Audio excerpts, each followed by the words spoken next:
listening to the Bomb Hole. Bomb Hole Podcast. It's going to be very hot. It's going to be very uncomfortable for everybody. The Bomb Hole. We're gonna slide down them big hills, you know what I mean, on the big, nice burgundy snowboard. All right, here we go. Let's do this today. Welcome to the Bomb Hole, which is presented by Pub Beer. Now, we always kick this thing off the same way. Stony Buds, how are we doing? So good, my dog. God, that one sounded good. Did it? Yeah, it sounded great. Now, to my left, we have Parker Szumowski in the booth. Parker Zoom, how we doing? I'm doing good. Thank you for having me on here. Stoked to be here. We are happy to have you in the booth, Parker. Now, I'm going to do a little brief intro for people that are unfamiliar with Parker Zoom. He's originally an East Coaster. He just turned pro for K2, which we'll get into. He's the winner of one of the most prestigious events in all of snowboarding, Last Call. He's what some would say your favorite snowboarder's favorite snowboarder. And he's also a Masshole. He's originally from Massachusetts. So why don't we start there, Parker? Newburyport. How was it growing up in the North Shore? Great place to grow up. It's absolutely beautiful. And for me, it was ideal because there was a skate park in my hometown. The ocean was about 10 minutes away. And there's like a whole bunch of small ski resorts pretty close by. And then a handful of bigger resorts up in New Hampshire, about a 2 hours drive away. So it was awesome. Surf, skate, snow. Had it all. Newbury Skate Park's got a big old bowl too, right? Yep. Yeah, big concrete skate park. Yeah. Is the surf pretty legit over there? Yeah, when it gets good. I wouldn't say it's as like consistent. Are we talking like when it gets good? Does that mean like a hurricane's coming or? Yeah, it's usually like a hurricane or a nor'easter. But there's always random storms Waves in between that provide. Cool. Well, when I think of Newburyport, I think of the token down rail that people come from far and wide to session. And that's, you grew up right down the street from that thing, right? Yeah. I kind of moved around a good amount in Newburyport, like lived in a couple different places. But for the most of my high school years, I lived, actually like middle school and high school, I lived right down the street from that rail. It's called the Mall. It's basically just a pond with a couple hills leading into it. And on one side, there's a big 30 set down rail. And on the other side, there's an 18. So, yeah, I kind of just grew up. Probably first street spot I ever hit was the 18. And then eventually hit the 30. And, yeah, crazy that's there. And ran into a couple people hitting it before. I think Chris was one of them with Mike. You bumped into him in the wild? Yeah, I don't quite remember if, I went up and said what's up, but I probably did. I definitely saw them there and it was pretty cool.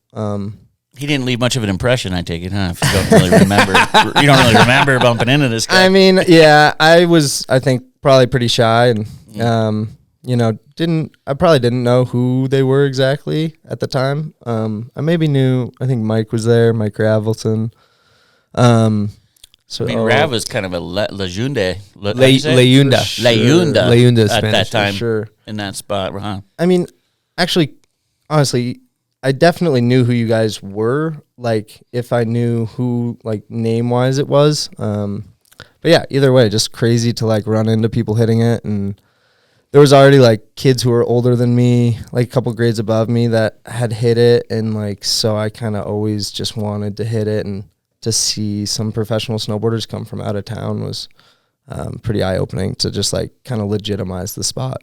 Now, you're from Massachusetts, but you kind of sharpened your teeth riding into New Hampshire at a young age.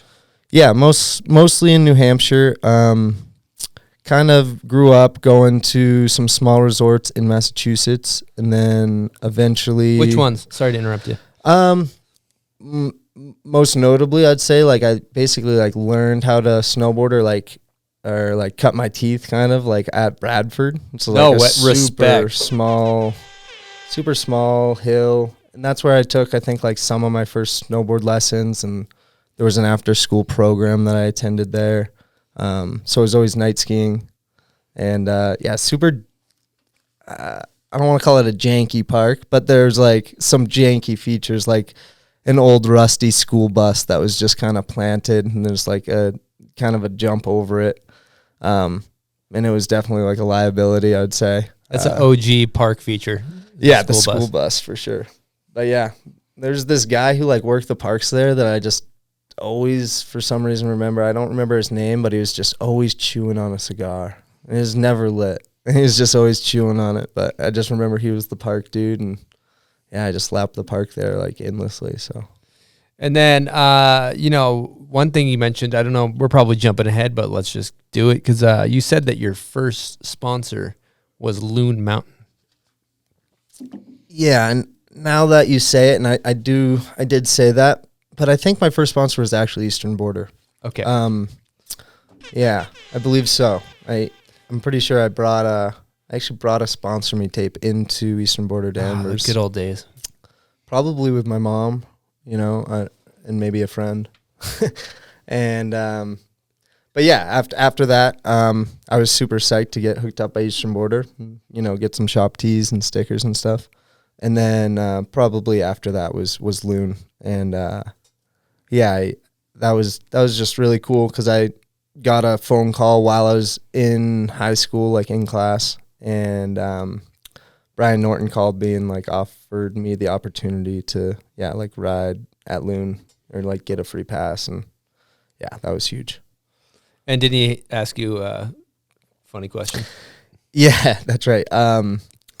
When I forget what time of year he gave me that call. I want to say it was maybe just before winter in the fall. And so when I went up there to get my pass when the mountain opened, went up into the office, and like the one question he asked me prior to giving me the pass was if I could name all the members in the Wu-Tang Clan. And I was like, I thought it was so funny. And the guy at Loon asked you this? Yeah, like he needed that for his pass. The park manager. And if you got it wrong, no pass? I think but I definitely Can you name them all? I named probably about 5 of them. Even to this day. Stone, can you name them all? I would like to think so. Do you want to try it and I'll pull it up? I can Yeah, try. yeah, give it a try. I want to say that I probably named like the Jizza, the RZA, Raekwon, Inspector Deck. I don't think I know I fell short at the time. You forgot Method Man. Method Man. Old Dirty Bastard. Yep. How many are we I at? think now How I many could we do at? it. Like, How many we at? Yeah. But Capadonna. yep. You said Inspector Deck. I think that's all of them. Yeah. No, I don't think so. There's 10 total. There's Yeah. 10. Yep. But there's kind of like I feel like there's 2 or 3 kind That- of affiliates. Affiliates. Yeah. But I Yeah. guess like when you look up the list, it's Because Capadonna was like in jail when they put out the first album. I think. right. Yeah. Yeah, it's definitely The only Yeah. ones I knew. There's 10 total. The ones I just remember saying is like the Jizza and the RZA. Those are the ones I like for sure knew. But I was like, I don't know all of them. Like I can tell you the ones I do know. You did pretty good, though, the ones that you listed. And he gave me the pass. Yeah. I forget. I think I'm forgetting one. You guys want me to rip through them? Yeah, let's rip through them. Let's hear it. RZA, Jizza, Inspector Deck, You God, Ghostface God. Killer, Method Man, Raekwon, Master Killer, Capadonna, Old Dirty Bastard. We missed Bastard. Master Killer. We missed like 3. Ghostface maybe even. That's too. actually, I bet most people would not get that, right? Master all 10 Killer of them. and You God. I feel like would always slip my. I don't know. Yeah, You God. I think he was in jail for a little bit in the beginning, too. Yeah. So to keep things moving along, we got into I was doing some research last night. I saw the Parker Szumowski. I think was that your sponsor me tape, the one that just says Parker Szumowski on YouTube. Yeah, I think that might have been the one I brought into Eastern Border. You're serving up back lips and the baggy ass kid. The kid's looking good. Yeah. And then Route 9 Stumped, Mm-hmm. which was legendary part with Cole Navin and yourself. Bar D, I think's in there. Yep. Yeah, that was like I feel like your first real video part, and that's an East Coast classic. Yeah. It was like it was super cool getting to like ride or like just getting to know like Bar and Cole and Eli Olsen who filmed and edited that video. Shout out to Eli. Because we were kind of just all on the same page. We all just like wanted to snowboard and wanted to film some stuff, and kind of were just like willing to to do whatever it took, I guess. They kind of had like a lot of spots. I would always end up driving to their area, which is more central Mass, like Grafton and Worcester area, or Boston, to hit some spots. But yeah, it was just cool because we all just wanted to do the same thing, and we were in high school, and so we'd just kind of link up every weekend and every time it snowed and try and film street stuff. And if we weren't doing that, then we'd go up to Waterville or Loon and try and film like a park edit. So Love that. Well, we happen to have a guest question from none other than Bar D. Let's hit this one. Hey Parker, Bar here. Wanted to know what motivated you during the Plymouth days to wake up at the crack of dawn after criminal nights of partying and making sure we always got to the mountain. I thank you for that, and I wouldn't trade those days for the world. Solid question. yeah, great question. Great memories. Rooming with Bar, my freshman year in Plymouth was like best times of my life.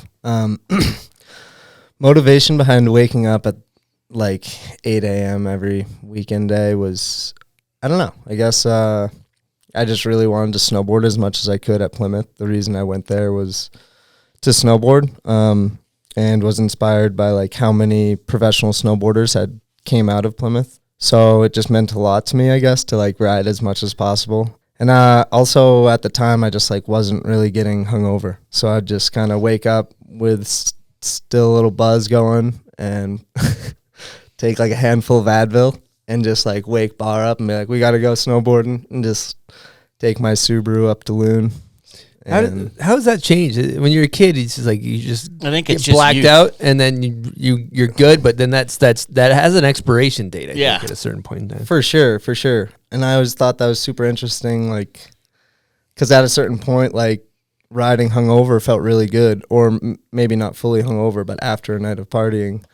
And we wouldn't, like, drink alcohol in the morning or anything. Like, it was just riding the buzz, I guess, from the night before. But, yeah, sometimes you, like, are looser and you're less, I don't know, stiff and pissed, I guess. And you're just, like, ready to like learn some shit or try some shit and like scare yourself or like not realize you're scaring yourself kind of deal. Absolutely, you might get a case of the fuck-its, I call it. Yeah. It kind of like, I think like there was like a Dustin Dolan quote or something about like learning tricks when you're hungover or something, and that I remember hearing at one point that I was like, damn, like I feel that. Like sometimes, like in those years when I would snowboard, I felt like I would just be like so on it, and I don't know, on the weekends. Totally. There's definitely that thing when you got that little hangover and you're hitting a big jump and you're just like, yeah, fuck it, I'll hit it. Yeah, just feeling loose. And, Feeling like, loose, ready to ride, and like feeling, I don't know, attached to your snowboard, you know, just feeling like it's part, like another limb of your body. Now, I got to ask you, too, because Bar brought up a story, and this is not in chronological, because I think this clip's in rendered useless in your part. Mm-hmm. But you do a back 50 on it's kind of a creeper rail, like kink rail. And Bar told me that you stayed up all night partying and didn't go to sleep, and then back 50 that in the morning. Damn. I'm not sure which clip, honestly. It's in Plymouth, in town. In town, kink. Is Bar actually his first name? Yes. Yeah, Bar de Dawn. Or I don't Bar know. de Dawn. That's how you say it, I think. That's the whole name is Bar de Dawn? Yeah. Yeah. Sick name. I don't know what his middle name is, actually, but yep. Straight from Israel. Ah, okay. Yeah. Let's give an air horn. Yeah. So you don't remember this clip. Fucking love Bar. You 50 a rail, a kink That rail means he in was really Plymouth, hungover. and you apparently, legend has it, Yeah, I don't know. We can kind of freestyle this one out of my memory, I guess. But yeah, I do remember this one clip in Plymouth. I back 50'd this kink rail at a church in Plymouth. kind of an alleyway. Always wanted to hit. Yeah, Yep. it's kind of like a flat down or something. Yep. Long flat. And kind of lands in like an alleyway. I don't know. I guess I might have stayed up all night before, but my memory of it is just like basically like waking up with Jacob before class to go do this, because it was like a super busty spot, and we were like town super quiet at like 6 a.m. right when the sun's coming up, and yeah, we're gonna try and go do this. And it maybe took like, we maybe tried one day and it didn't work and went back another day. I can't exactly recall, but yeah. We'll have to fact check with Jacob Howell, but we'll have to. rumor has it call. you stayed up partying all night and did that. I wouldn't put it past myself. I love that he has no memory of it. That's amazing. It means he was probably real hungover. Well, Or yeah. still I mean, I faded. remember hitting the rail, and I remember like basically it was right across the street from Biederman's or Chase Street or whatever. So you know, I did it, and I was like, "Fuck, this is so sick!" Like Jacob and I just like walked across the street and like got Gatorades and then went to class. Dope. That's a great story. Now, you kind of breezed over, meeting Cole, meeting Bar D. It seemed like you guys kind of became a crew for a number of years after that. How did those guys like kind of elevate your snowboarding to get you more hyped on it? How was it when you met those guys? Yeah, for sure. I was already filming snowboarding with some friends that I had met through riding loon. And we were making park edits and stuff, but when it came to, I guess, like hitting street spots and stuff, I felt like I'd done some of that and filmed some of that, but hadn't found anybody who was like let's film a street part or like let's make a movie. So I feel like, I don't know, once we met and we were like filming at the resort a little bit and figuring out that we all like really liked spending time with each other and like worked well together. That was probably just after like one winter of riding. Then it was like, let's like make a movie. Like, why not? And like Eli was so like obviously ahead of his like years filming and stuff. We just felt like it was stupid not to or something. We were like, well, not everybody, I don't know, has like just this group of friends who are like kind of dedicated to just make this happen. And then also just know that like the guy filming and editing it is going to make it like look legit or whatever. So like that was just like a good feeling. It was a really good feeling to like meet all of them and be like, it just like felt like the right place, right time type of situation. You guys beat down some Central Mass spots, but let's fast forward to Plymouth days because, and in regards to Plymouth days, I don't know if this is chronological. Who gives a shit what order this is in? We don't do that. But I'm really excited to hear your answer. This is a question from Mike Rav, aka Ravioli. Here we go. Hey Parker, this is Mike. So I got a question. I was wondering if you could run us through your time living at the Hamlet and where you lived and where you were sleeping, how many spiders you think that you have eaten in your sleep. And then if you got some time on there, maybe run us through The Dark Forest, which is a famous painting by none other than Parker himself. Okay, see you guys. Yep. Thank you for the question, Mike. I appreciate it. Yeah, the Hamlet was this house that Mike Ravelson, Christian Bueling, Colton Feldman, Cole Martin, and Johnny O'Connor all rented. I think just after they all graduated, Plymouth State. And at that point, I was a sophomore, I think, at Plymouth. And, kind of teetering on the edge, I guess, of not really wanting to be in school anymore. As I was just becoming more and more drawn to pursuing snowboarding. And I think I'd taken like the previous spring semester off to snowboard, went back to school in the fall, and then kind of rendered useless, started to become a real thing for that winter. And I realized that I had the opportunity to film a full part and felt like it would be best if I wasn't in school.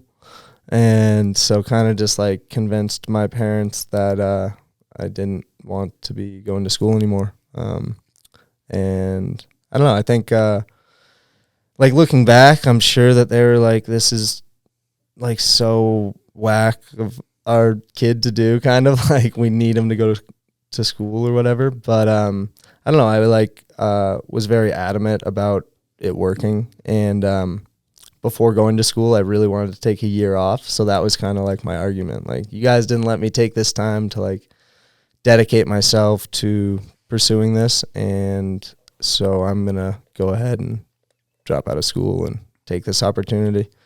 So that's what led me to living at the hamlet. Kind of sorry for that roundabout, but Good backstory. Yeah, so you dropped out of school. so I dropped out of school, and those guys had just graduated, and I had become friends with them just through going to Plymouth and riding at Loon.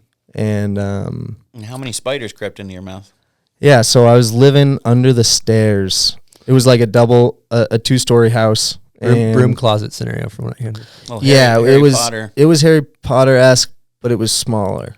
It was like Children it under was the like stairs. a 4x4 cube right next to the front door, like right as you open the door to your right. It would come up to like your like torso or something at most. There was like a little curb getting into it, and it was just wide enough to fit like a shitty little twin mattress in, kind of like bent up the walls a little bit. Wow. And then taco? Yeah, a little taco bed. and then there was kind of like a wall in the middle, like it was straight down, and then the stairs were to the left, and so there was kind of like 2 storage spots under the stairs next to like my mattress. So I kind of just like kept all my clothes under there, and I don't think I ever had like a door or like a sheet or anything. Just remember my feet getting mad cold when people would open the door. Now, Did your feet hang right out too, because it's only 4 feet. No. I would say 4x4 twin as fit. in like the hole. Gotcha. So, but it was close. It was like a 6 foot deep. Yeah, no Bed light or got in whatever. here. This is a dreary little spot, huh? I might have like wired up some sort of lighting scenario, but yeah, it was mostly just a place for sleeping. Good you dwells. you need to answer the question you about the keep- spiders. Yeah, the spiders. How many do you think? I don't you know. ate? It's hard to say. I was sleeping. Good chances are I was sleeping with my mouth open, and You ever catch good any? chances are there was a lot of spiders living under the stairs. Yeah, so. Mike Rav made it sound like you ate so many spiders you actually didn't really need to eat on a regular basis. You're just kind of regularly hammering spiders. I definitely, probably wasn't eating on a regular basis, but You think you were like full, like a lot of protein content because of the spiders, or? most likely. I mean, insects are probably going to be our next like form of food. So True. it's just ahead of the curve. So, do you think the key to like a good McTwist is eating a lot of spiders? Yeah, for sure. Okay, For sure. solid. There's also, did he have a part He had two? a second part. Oh, it was about and a I don't painting. remember. Some Oh, painting. painting of a forest, black yeah, forest. yeah. Yeah, the forest. I don't know what the hell he's talking about with that. Chain of I'm, forest? I'm not much of a painter, but I don't know. At one point, or like spending a lot of time with Mike, he's such a creative guy, and he's just always making something, whether it be painting, drawing, music, whatever. So I'd always try and make my stuff. But I made this one painting, and it was just like on a white canvas, and it was just a couple of black trees with I don't know, some lines through it or something. I actually took a photo of it while I was just home recently, sent it to Mike, because it's like I don't know, it's an inside joke. He's always bringing it up. He's always like, it's the dark forest, like it's amazing, it's a like masterpiece. And I'm like, it's definitely not, but all right. But he also uses it as a metaphor, I think, in a lot of ways. I don't know, like if you're in a or like if you get lost, like, or something, or feel lost or something, I don't know, refer to the What dark mind forest. state were you in and you painted that out of curiosity? I don't know. I don't know. Probably some sort of altered mind state. Okay. I would say is likely. Well, you know what? I think we should dive right into that. And I've been talking to Parker a little bit about this, but I think that, in snowboarding, there's a lot of different ways to do it. Well, you can do it clear-headed. You can do it with altered mind states or hungover and kind of like loose or whatever. But I feel like a lot of times we'll just say you're feeling good out there. You're feeling potentially altered. How does that affect your, how do you feel like that makes your riding? I don't know. Shitty question, but I get what you're trying to say. Are you though. trying I think to say, it's does riding in an altered state make your riding more fun? Is that what you're yeah, asking? basically, yeah. Good summary, buds. Yeah. Yeah. No, I like that summation of it. Like, I feel like there's it's all circumstantial. It's situational.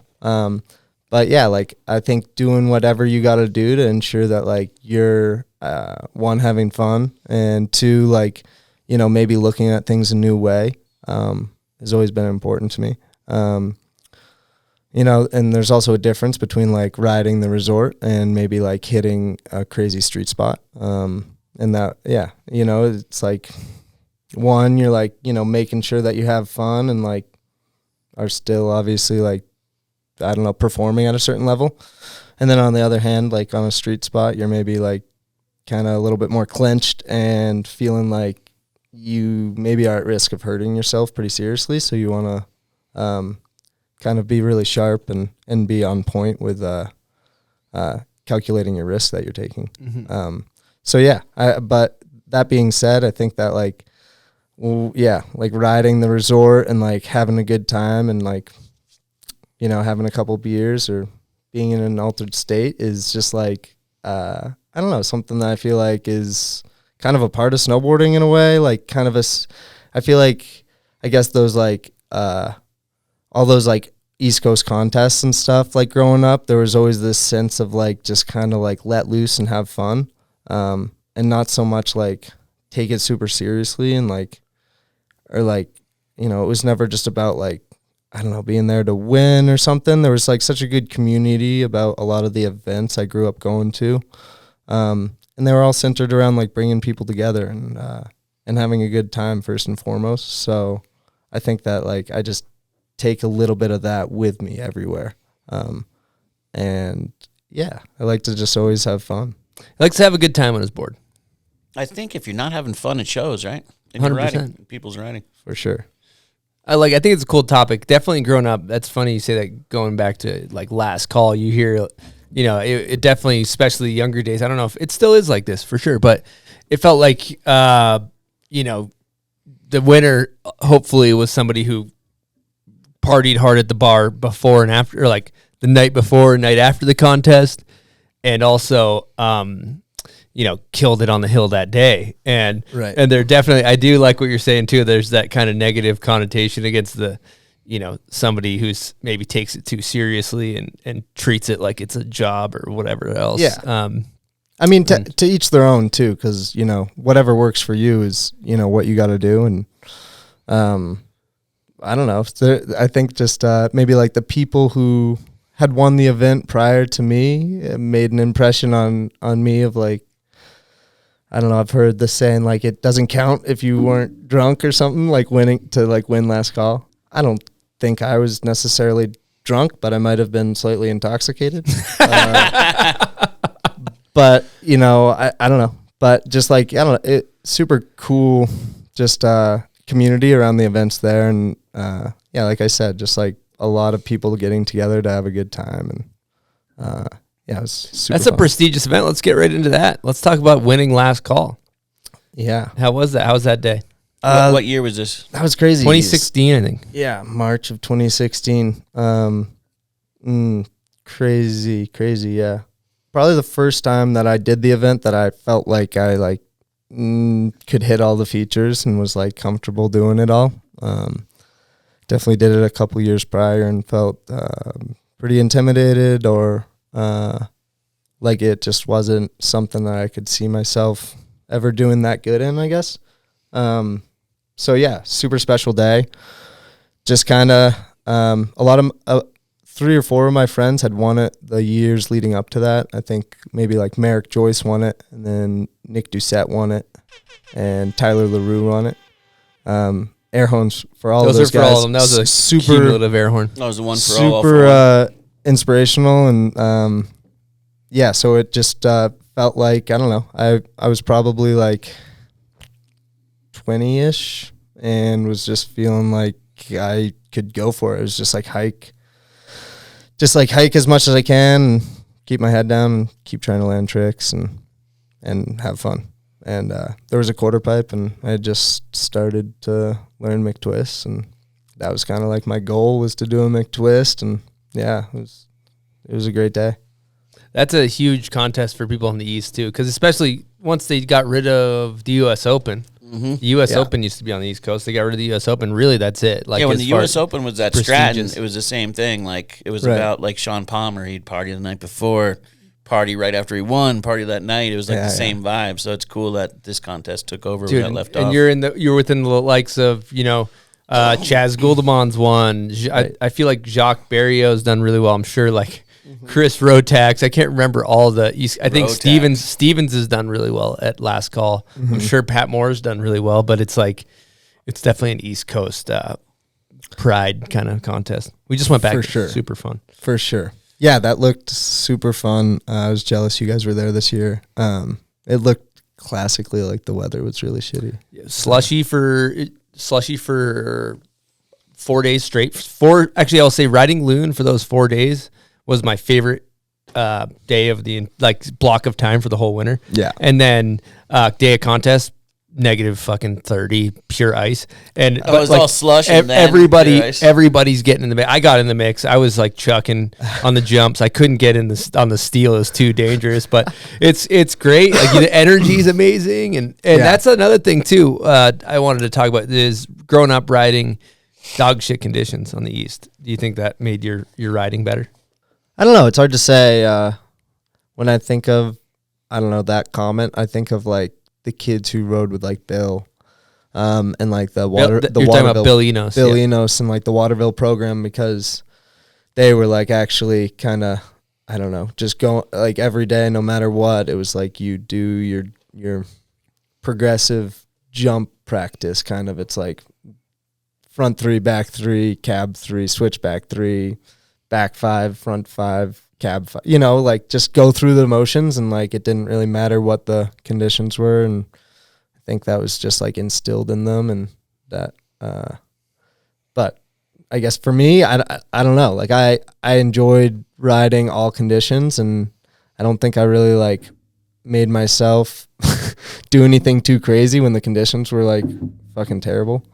But it definitely like gave me a lot of like appreciation for when the conditions were good, and I think that's something that I still have to this day. But the East Coast is icy, totally. And I don't know. That's another thing we should definitely talk about too. Is your in your riding, the thing that's really cool too is most people are like maybe a jibber or a jumper, or he's a POW guy, or you kind of get pigeonholed. And every time I was talking to your friends or people, preparing for this podcast, it's like a really common topic when you talk about Parker. Oh, you can't really put him in a category. He's kind of an all-terrain vehicle. He's a true snowboarder. And Cole Navin was saying that too.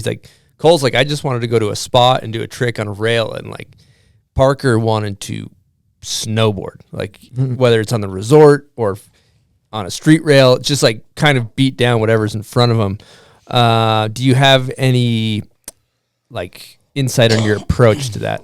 I mean, I don't know how I landed on the decision to want to ride on everything, but I think that maybe growing up skating and surfing has like some sort of impact on it, and both of those activities really influenced the way I ride my snowboard, and like vice versa, really. So I just like draw a lot of inspiration from the other things that I do, and I like to think that like it just makes it more interesting. Like just in general in life, I don't really like to like box myself into any sort of one specific certain label. And I like, I've spent most of my snowboarding, I feel like, doing street stuff, but ever since spending time in Utah, I've been super excited about spending more time in the backcountry, and that's super fun, and riding the resort is super fun. And I don't know, I like to get a piece of everything, I guess, and always looking to like learn new things, and on snow and off. All right, we're going to take a little break here and talk about some Bubs collagen protein. Chris, I know you got a fresh injury. What you got going? Yeah, well, Jones, I just obliterated my shoulder, just completely exploded this thing, and I've been chugging collagen protein powder in shake form. I've been putting it in the coffee.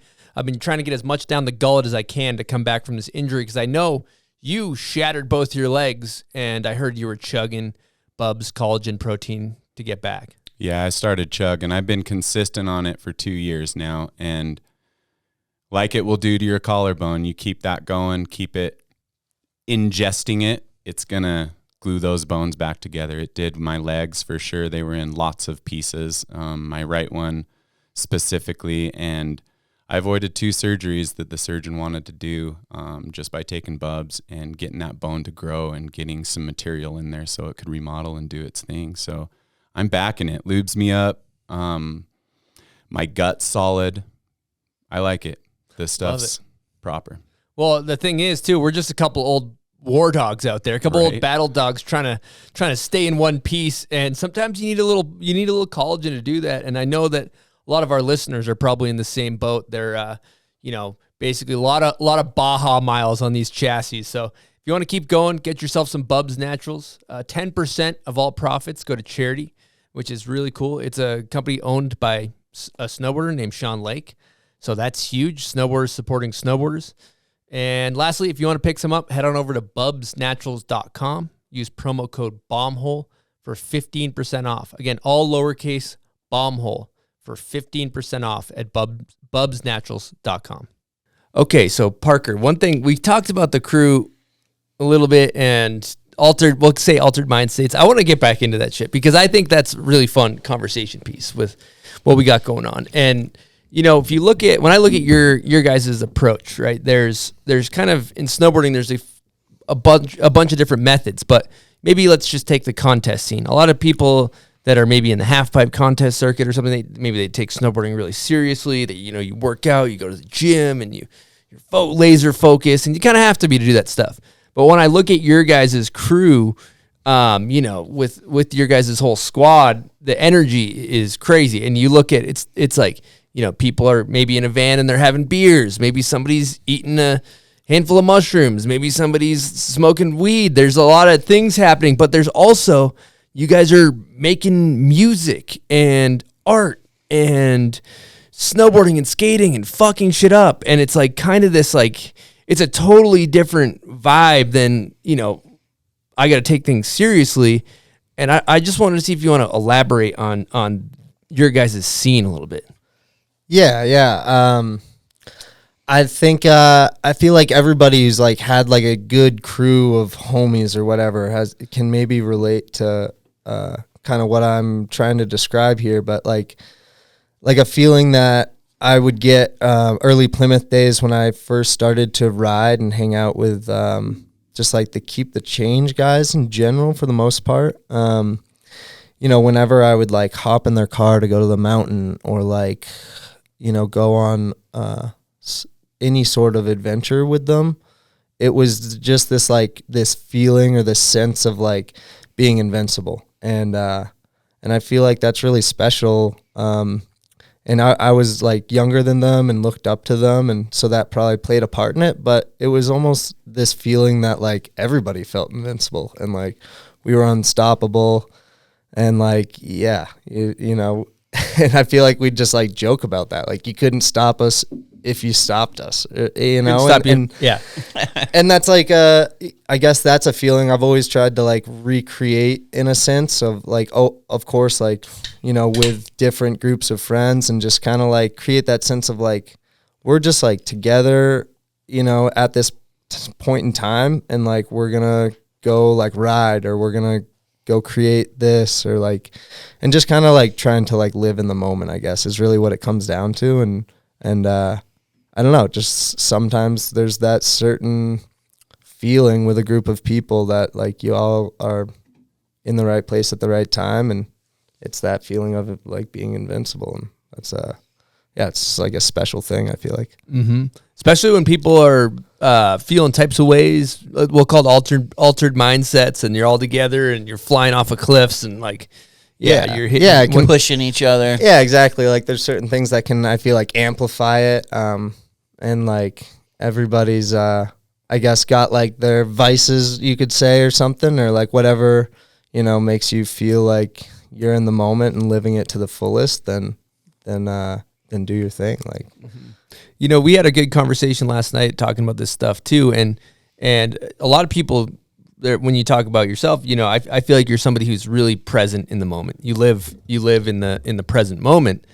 And there's a lot of things these days that take you out of the present moment that For sure. are there to kind of just anxiety inducing, I call it the mobile stress device that we keep in our pocket at all times. For sure. Yeah. And it seems like you're somebody who's not really about that life from an outsider looking in. Yeah. I don't know. You know, it's kind of like a love-hate relationship with like my phone in general. Like I can totally like agree with you on just like mobile stress like device. It can be stressful sometimes, I guess. But it's also just like, yeah, it takes you out of the moment. It distracts you. And I think like we can all relate to being distracted by our phones at this point in time. I don't know, I think everybody can acknowledge that it's like probably better for your own mental and physical health probably to spend less time on your phone. So yeah, I don't know. I think it's not my favorite thing to do, but it's important. It's how, I don't know. It seems like it's how like our industry kind of works at the moment, is to use social media as a marketing tool. As magazines and print have kind of faded away. But I don't know. I think it could be like reevaluated, because I just don't think it's good for anybody.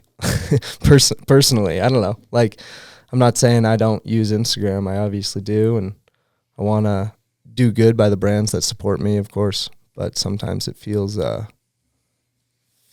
it's I don't know, working against itself or something. Or like everybody knows it's not good for you to spend time on it, but they want you to post more, which basically means spending more time on the app, in my eyes, kind of.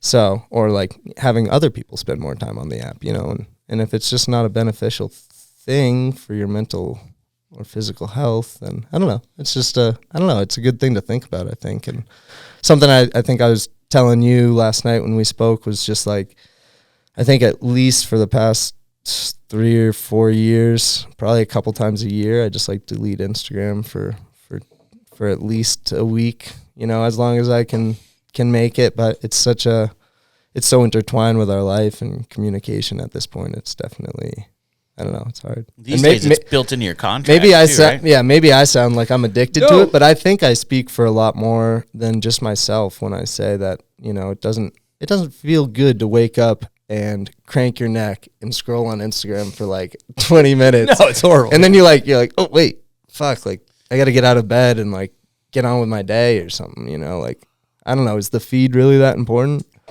I don't know. But I also think I love this topic, because I think it's it's easy to get sucked into the scroll hole or your phone. Your phone is just like, I remember I'll be like, oh, I got to email somebody on my phone or whatever. And then I'll just 40 minutes go by and I forgot about the email. Yeah, and I've you never just sent email. And I'm like, wait, what was it? What did I pull my phone out to do? And I think that's like probably, I don't imagine we're the only people that experience that. And an interesting thing that's I just want to add to that is I have this thing called a 5-minute journal, and sometimes I go on stints where I'm pretty good about writing in it. Mm-hmm. And so you write like 5 things that you want, or 3 things you want to do that day, 3 things you're grateful for. And then at night, what you write is a couple things, but one of them is, what could I have done better with my day? And the number one thing if you go through my 5-minute journal, like all through all the pages, is like, not look at my phone so much. Yeah. Not and it's like fucking but you're like, you know that, and then like next day, what do I do? Fucking look at my phone all day. Yeah. And it's just a good thing to be conscious of. And I kind of think about like how like simpler times it must have been before these things existed. You know, like I mean, we lived before cell phones were nice. It was not like it was much easier. Much easier. No one could even contact you if you're a young kid out there. You know, your parents couldn't get a hold of you. It seems like worlds away, you know. Mm-hmm. It's like, oh, like people did all this without cell phones, but I don't know. So like sometimes I think about the fact that like, you know, we almost discredit ourselves. You know, we maybe don't think we're as smart as we are or something. You know, we kind of rely on our phones so much now. We need all these apps. And I'm no excuse for sure. But it's definitely a good thing to like, I feel like keep tabs on and just realize that, you know, maybe the more dependent we come on certain technology, the less, the less able future generations will be to fend for themselves without technology or something, you know. And I don't know if that's extreme, but kind of makes sense in my head. I've heard there's a new trend of young kids that think people are crazy for posting how they feel every minute on their phone between Twitter and Instagram, and they're not using it like, let's say, we do. Right. They're maybe just looking at it. People are putting their ads on there now. So there's this group of kids that are just like, well, you guys are crazy, man. You post everything about yourself on the phone. Yeah. And there's kids that are getting away from it. So maybe that'll become a trend. But probably not. Yeah. Well, it's like anything. It's if you really look at what it's doing, it's like fucking crank the, when you go to Vegas and you pull the slot machine. Yeah, it's like that. You're like cranking it, and then every time you get a like, you get a little dopamine hit. Every time you get a message, oh, somebody messaged me, cool. Every time you get you post a comment, and you're resetting it to see. You post a photo, resetting it. Hopefully, maybe somebody comment. How many comment? Did I not? I feel like if anybody who has Instagram, and I guess it's way different. It's different for everybody, but to a certain degree, especially I feel like within snowboarding, or if you're within a certain industry and you feel like you need to promote yourself, and obviously it's become very apparent that Instagram is maybe the best tool for that these days.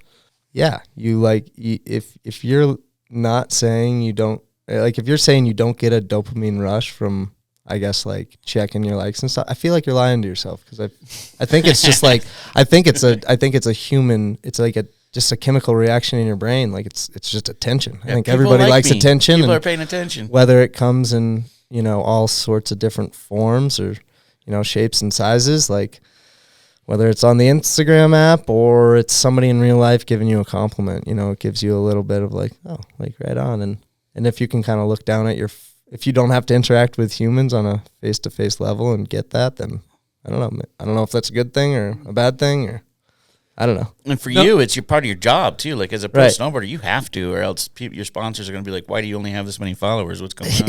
Yeah, for sure. It's extra hard on you. Yeah, for sure. Also, bullshit excuse though, 100%. Because if it's your job, you got to post a couple photos a month. That should realistically take you fucking 10 minutes of your time. True. But, for sure. Realistically, it's not. But I used to use that, and I heard the analogy. I've said it on air before. I'm sorry if you've heard this, and I'm beating a dead horse. But if you're a fucking accountant, you're not doing QuickBooks in the Walgreens checkout. Okay. If you're an accountant, you're fucking saying I'm doing my QuickBooks with apps. Though maybe they are. Yeah, maybe they are. You're right, but it's not. If it's work, then treat it like fucking work. Treat right? it like work. And that's so that's a good. I used to do that with my girlfriend. She gives, oh, it's my job. It's like, dude, that's fucking bullshit, dude. You don't need to do it at 7:00 at night when you're at. Well, it's your hangout. With yeah, your girl time. You should be spending time with your people you care about. For sure, and I think that there's plenty of like good examples of people using it. To their advantage, or like just using it in like a moderate way or whatever, and using it, like you said, like in more of a business sense, and maybe not being so personally attached to your profile or something, and kind of just being like, this is for my job, and taking it like that. And I think that there's nothing wrong with that. I feel like that's probably the best way to be doing it, rather than it's almost like I guess, I've had an Instagram account since I was like a freshman in high school maybe or something. So it weirdly feels, kind of like it's part of your life. Personal log almost in a sense. And then to like have it intertwined in this, like, you need to post this shit that like you're not in, or like, or, you just need to post this to promote this brand or whatever. It's, sometimes it just feels very disconnected. But there, like I said, there's nothing wrong with, supporting the brands that support you. And like Instagram is basically the means of doing that these days. And I get it. But sometimes it's... I feel like as many negatives, though, there's positives, too. Like, Agreed. Tommy Towns, like he would have never raised that much money. That's a great point. Yes, but if Instagram wasn't around. Yeah, he got over almost $100,000 for his head injury. I agree. I feel like the way of it bringing people together. Yeah. And as a pure communication device, I'm sure you guys have reverted to DMing somebody if they don't answer like a phone call or a text message or something. Yeah, exactly. You're like, wait, they're online, but they didn't answer like, my text message or something. But you can tell they're on their phone, but they're not texting you back. Yeah, I think there's plenty of positives to it. I guess like, human nature can carry you away to like, I guess, certain extremes, you know, to like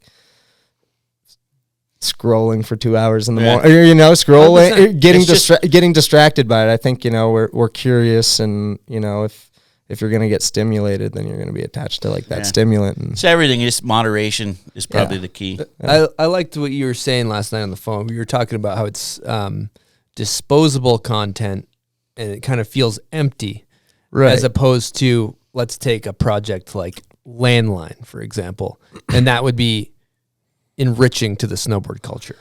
Right, exactly. And I think that's, I guess, more like on my end where I'm like, fuck, like I don't always want to post stuff if I don't think it's worthy of posting, because, you know, like, you know, you want to put out your best stuff always. You don't want to just like put out some snowboard content because you feel like you're obligated to post something or whatever.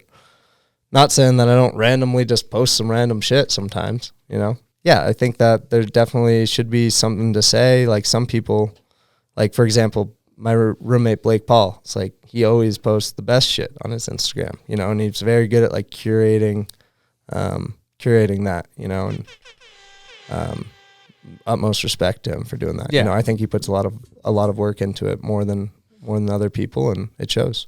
Probably makes good money because of that too, and also For sure. because he fucking rips too. Yeah. But, one other thing too, I was just thinking about while we're on the subject is there's like a degree of like accessibility to humans that I don't think is healthy these days.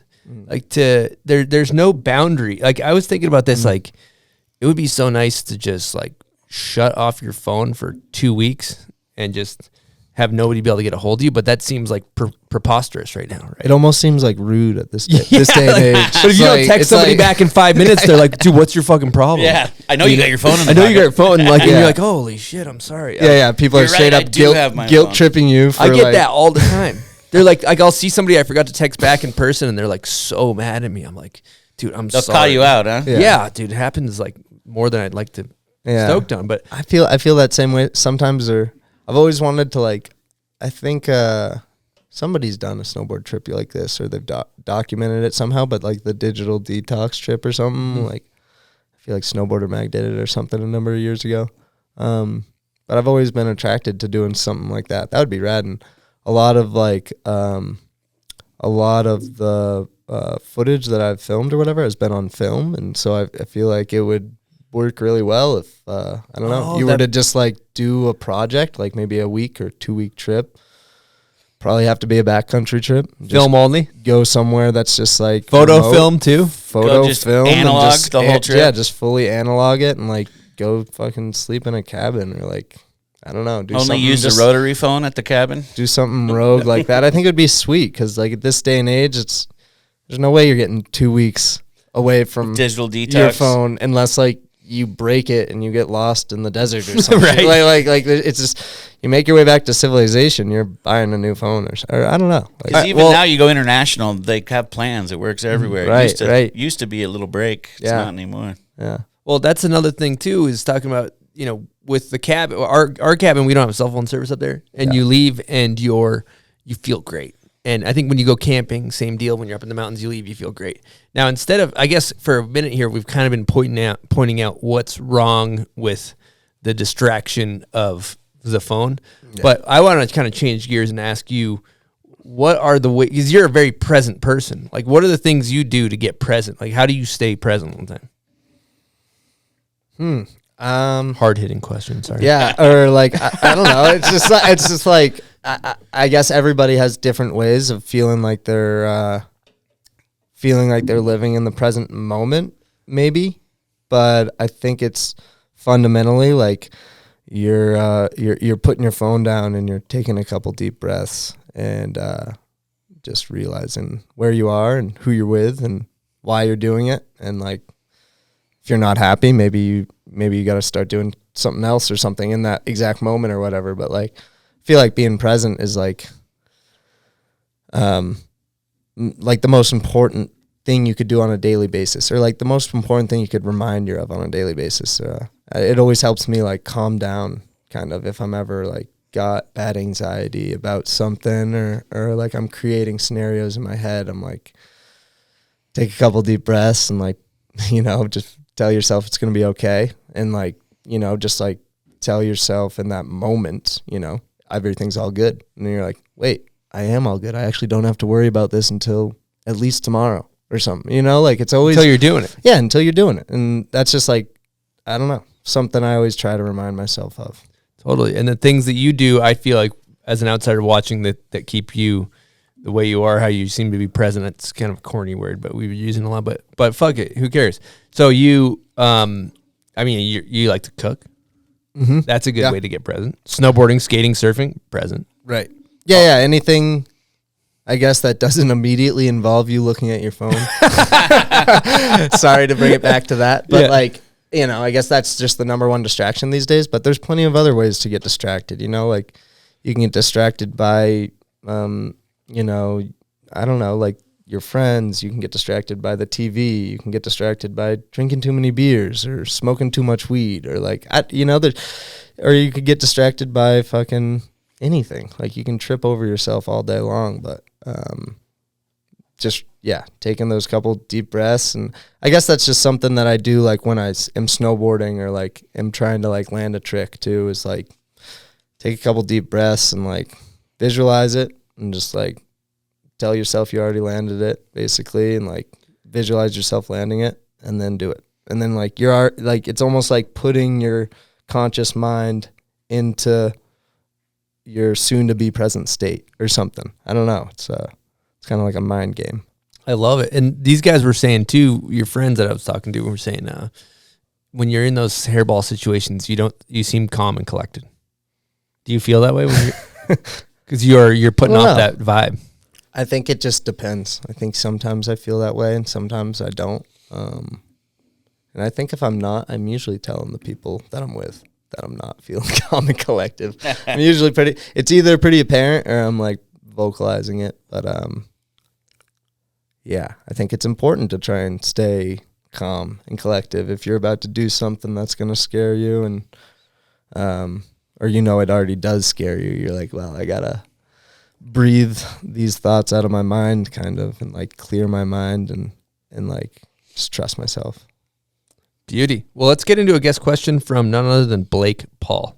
Hey, Parker. Big fan. Just wondering what happened on the bucket night in Colorado, bucket karaoke night. And I heard you ingested some form of currency that night. Maybe just run us through what happened. Thanks. Mm-hmm. Yeah. Yep. I do recall this night. Think it was SIA 2016 or 17 on snow at Copper.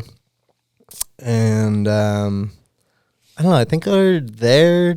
Mike, Rav, and I were there, Ravelson, hanging out with like, I think the Electric crew, maybe like Cody Rosenthal and a group of Electric homies.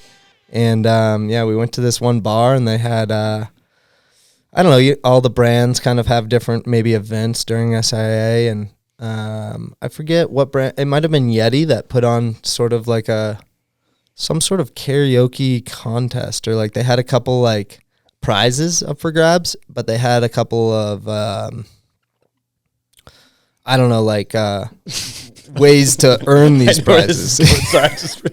You know, or they had a couple challenges, so to say. I don't know. I don't even know what to call them challenges. It seemed super random. It was like, and we were like drinking in the bar and whatnot, and we were talking about doing karaoke, and we see like on the challenges, it's like puke in a bucket or puke in the 5-gallon bucket and you win the bucket. And it was like a Yeti 5-gallon bucket that had nice like, too. Yeah, it's a nice 5-gallon, has like a little like cooler pack on it. I think you're supposed to like fill it with ice and keep your beers cold or something. But yeah, so Mike and I were like, hell yeah, let's both go up, sing a Kid Rock song, and we had the scheme to win the bucket. And so, but you had to puke in it. So we had to puke in the bucket. So the scheme was we'd go up there, start singing Kid Rock, which was just a terrible performance. You know which song it was? I forget the name of it. It's the one that starts off. It's like, my name is Kid. Yeah, that's a hit. And that's the one. I'm just gonna let it be known, I didn't know any lyrics after My name is Kid Rock. Me neither. It's well, where I get lost, too. I think then it goes to like bow, chicka bow, to Yeah, bow, yeah. to bow. So we made it about that far. And then once the lyrics started hitting, I knew I didn't know any of the lyrics. So the plan was basically for me to just grab the bucket, which was kind of off the stage, I think, at one point, and bring it on stage and then puke in it so that we'd win the bucket. And so I just, like stuck my fingers down my throat and just puked on stage. Yeah, just kind of brought it up. And we won the bucket. I don't know. Yeah, it was great. Amazing. And also, it says there's a part 2 about ingesting some type of currency. Yeah, so I think the night continued on. Oh, it's the same night. As they usually do at SIA. The consumption increased. And I don't know why. But yeah, I ate $1 bill and sitting in the hallway. I think somebody filmed me doing it. I think there's video. Did you eat it whole? Yeah, I ate the whole thing. Wow. And just chewed it. So I want to just I feel recap like here. Somebody I remember somebody somebody might have posted it online or something. Somebody was like, great way to get like hepatitis B or some sort of disease. Yeah, that's like one of the dirtiest things I think you could touch. I was like, right on. I didn't even think about that, I guess. Think of how many hands touched $1 bill, you know? So basically, if you'd like to be pro like Parker Szumowski, dietary, you want to eat spiders. And these are his dollar dietary bills. concerns? Dollar bills. And you want to pull trigger into a giant Yeti bucket. Trig. Yeah. Uh-huh. Wow. That's legendary. Great night. So That you sounds still like have a the good bucket? Or what happened to the bucket? You know, it's crazy. They probably never even got the bucket after all that. No, we got the bucket. I never got to use it, though. It's just, Mike might still have, I bet Mike still has it. But it was just kind of lived at Mike's house after that. And it was kind of just a joke ongoing after that. Kind of didn't want to use it. It was kind of like scarring. After you puked in it? Yeah. All right, Parker. You know what it's time for? Yes. Buds? Name that video part.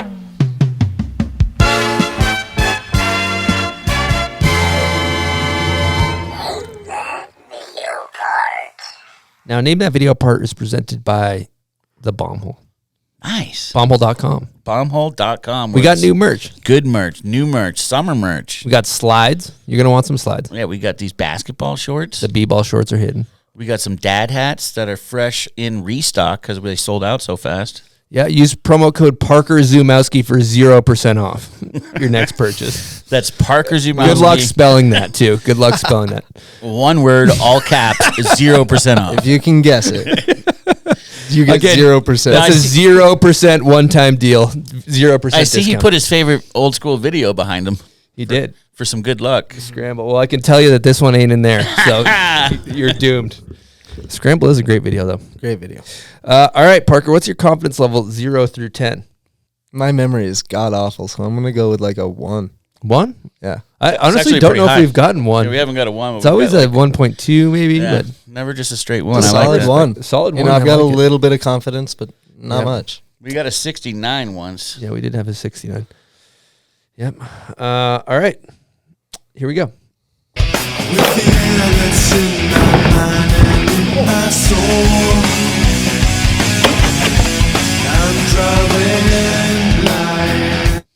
Looks like He's still listening. All He serious. looks bewildered and confused. He looks pretty bewildered and confused. I could be totally wrong, but is that not Bard Aiden's part? Woo-wee! Oh, yeah. That's my dog. Yep. That's my dog. You look so bewildered, and then bam. Yeah. CKY. I mean, there's Wow. not too many people that have written to CKY. And Exactly. Wow. Thank you, guys. So that's Bar D. You got it right. You know what? You know what, Parker? I was gonna actually use your own song from Rendered, I probably wouldn't have gotten and that you know how legendary that would have been. That would have been great if he didn't get If he it. didn't get his own song. it. I find that would be hard to not get your own song. I feel like We've tried it on a couple people, and they've gotten They it. get it. Yeah, they're like you. You're going to get somebody. But dude, I think that if you didn't know your own video part song, It'd be great. you'd be a instant like Jersey in the Rafters Hall of Famer, straight up. Like, I don't I don't know. know. The way my memory works sometimes, it would not surprise me. Straight up. Okay, so for part 2 of Name That Video Part, if you know what video part it is, when Parker's episode comes out, we're going to post a thumbnail photo of him on Instagram. It's just his face. And that is where you submit your answer. We pick it on our Instagram, which is at the bombhole. So here we go. Classic part.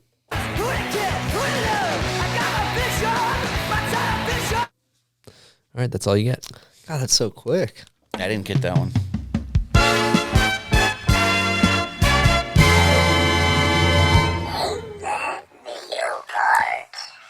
Well, Parker, since we just did name that video part, I think we should get into, let's just talk some video part nerd stuff. All right.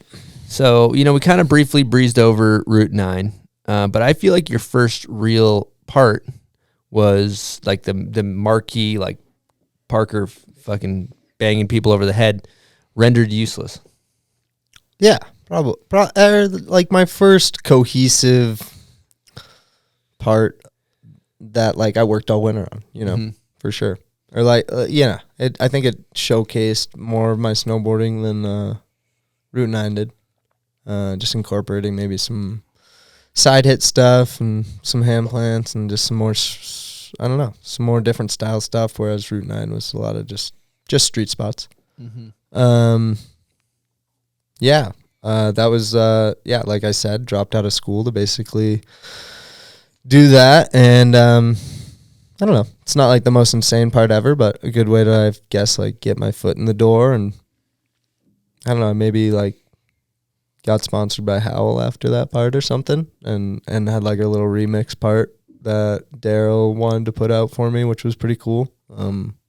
So yeah, it was cool to, I guess, like put that out and see a little support come my way, and just like, get an idea for what filming a video part with like a bigger squad was like, rather than Route 9 was like just the three of us always doing our thing.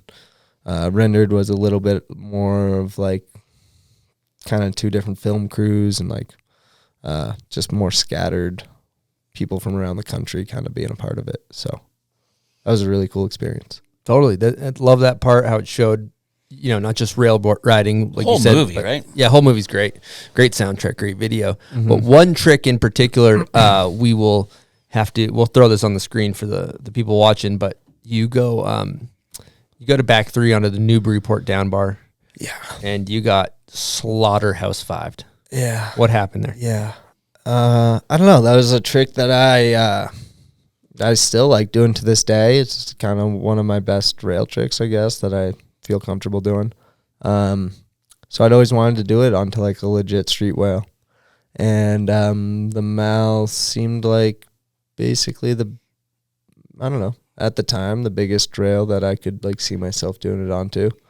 And I think, it was me, Mary Rand, and Cole Navin hitting the 30 set. Cole was doing a switchback 270 onto it. And Mary was either board sliding or switchboard sliding it, I think. But yeah, I started to try some back threes onto it, and just wasn't feeling that great from the get-go. It's like I would like land on the rail, tap it, and like ride off the side, ride down the next, like the side of the rail. And I kept doing the same thing, like riding really close to the side of the rail. And yeah, I just remember kind of being like, well, this isn't really feeling like I'm doing it right. But I kept trying. And I just kind of like did the same thing, did the back three. I just wasn't like jumping down the rail enough. It's like kind of jumping over. And so I kept hitting the rail, landing next to it, riding down. And then one time I just rode too close to the rail and my nose caught in like the second to last support. And yeah, it sent me into like I don't know, I got stuck in the rail, in between like the rail and the support beam with like my knee. And it just like kind of swung me under the rail and into the stair set. And I probably had like just as long hair as I have now. And I remember like my hair just like kind of brushed the granite steps. And yeah, if I had hit my head, I would have been a lot different story. But yeah, I just kind of got all mangled up in the rail. and couldn't really get myself out of it. So a couple people had to come unstrap me. And I don't know, I thought like for sure that I had like fucking broke my leg or like completely blew my knee out or something, but I was fine and just like iced my knee for the rest of the session and was walking around, and yeah, it was kind of a miracle. Yeah, that's amazing. Definitely a miracle. Aggressive bail. Hey, your body going under the rail like that, that's crazy. Yeah. Violent. I don't know. You got lucky. Yeah, for sure. For sure. Now, if we're going down the whole video part list of your career here, there's kind of a cult classic. We'll call it, you had a bunch of stuff in snooze for a few years, and there's the spark plug part. Yeah. And I felt like that was where you like really came into your own. Correct me if I'm wrong. I feel like you started to really like kind of. Yeah. I think that was find yourself, as corny as that sounds. No, yeah, that was like the first year that I got the opportunity to film some stuff that wasn't street snowboarding, and that was really exciting for me. Also just very new, and didn't know what I was doing, but luckily like had the ability to ride Brighton and get to film there, and then like had a couple days out with like Seth Hewitt and Reed Smith, like hitting my first backcountry jumps. Major shouts to both of them for, Reed had probably had more experience hitting jumps at that point than I did for sure. Yeah, so it was, I don't know, it was cool. Hit a couple jumps, rode a bunch of powder at Brighton, and then like did a bunch of street riding, and yeah, probably one of like the parts that I'm most proud of for sure. Just like came together naturally, and Colton Morgan filmed and edited it, and I think I was living in his basement at the time, maybe, or just down the street. But yeah, super, super awesome working with Colton and everybody else in the video. It was like Jordan Morris and Christian Bueling, and fuck, I don't know, my memory is terrible. A lot of sleeper, lot of like just, yeah, it was kind of just like a homie. It was just a homie, bunch of people. Yeah, there's like a bunch of people in it, and it was just like, it was just so cool because it was a homie video, and I don't even think we had any really budget or money or anything. We kind of just made it happen. So that was really fun. And while we're going down the line here, it seemed like the next phase was Vans. And how did you get linked up with the Vans crew and going on trips and stuff like that? Yeah, I think it was just like a natural progression from getting hooked up as like a regional East Coast rider, going to some local rail events, and then at a certain point, Vans hosted like some kind of like downtown throwdown type event or something, and I ended up meeting Justin Villano. Huge shout to Justin Villano. He was the one who kind of hooked me up with Vans off the bat, and then just progressively getting more involved with the crew, and I was pretty good friends with everybody before being involved, like Cole, and then like Harry Hagan and Tanner Pendleton. I kind of just like knew them through East Coast snowboarding basically. And then as we were talking earlier about that day, I won last call. It's kind of when I went on my first Vans trip with Dylan Ojo and Cole Navin and Harry Hagan. And major shouts to Dylan because he kind of gave me a little bit of a nudge to go on that trip. And I'll never forget that because it was just like a friendly way of being like, yeah, dude, like you should come up to Canada with us. We're going to go film some stuff maybe for like Landline. And I ended up having a clip from that trip in Cole Navin's part. So that was a big deal for me. And then a couple, I guess that was like 2016. And then I didn't really get on until 2019. But yeah, I was living in Colton Morgan's basement, and Tanner Pendleton gave me a call in like January, I think, and was just like, "You want to go to Japan?" I was like, "Hell yeah!" It's like, "You want to go to Japan with Jake Cusick and Dan Liedall and Ollie Gagnon?" And I was like, yeah, 100%. Like, this is huge. And it was extremely surprising to me, but I had already spoke with like Kevin Casillo about being a part of the program, and he had like lightly given me his word that he had planned to like get me involved, and so I didn't really know what to expect, but getting that call was it was life-changing for sure. It was super cool. And I looked, Dan and Jake were like my ultimate, street snowboarding heroes. So I was like, yeah, I want to go on a trip with those guys. That would be so cool. And it was to this day one of my best international trips for sure. So we're going to get into a Patreon question, but first, Chris, you want to talk about Patreon?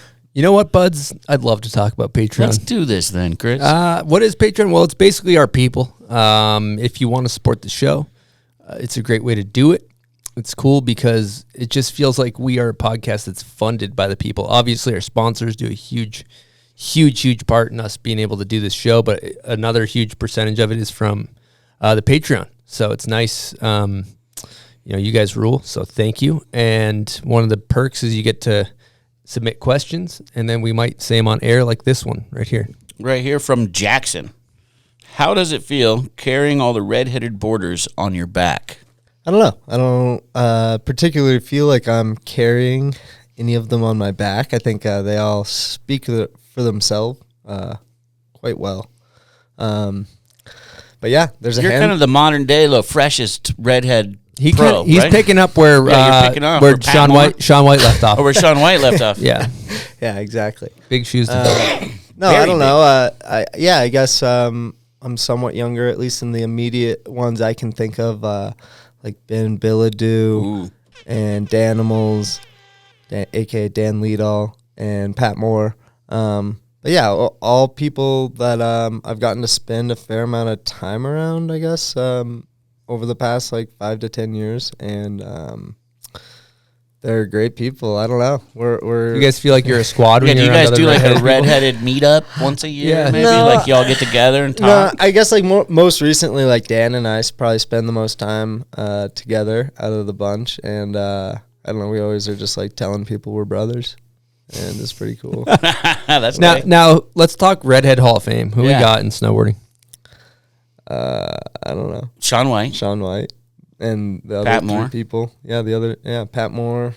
They say redheaded is the biggest minority, but yet in snowboarding, it seems like there's a big group of talented redheaded Colleen riders. Quigley, Colleen T-Bird. Being a T-Bird, dying yep. breed. Yep, that's right. Seamus, actually, I think is. Yeah, we got is filmers, redhead. we got media, we got industry. It's throughout.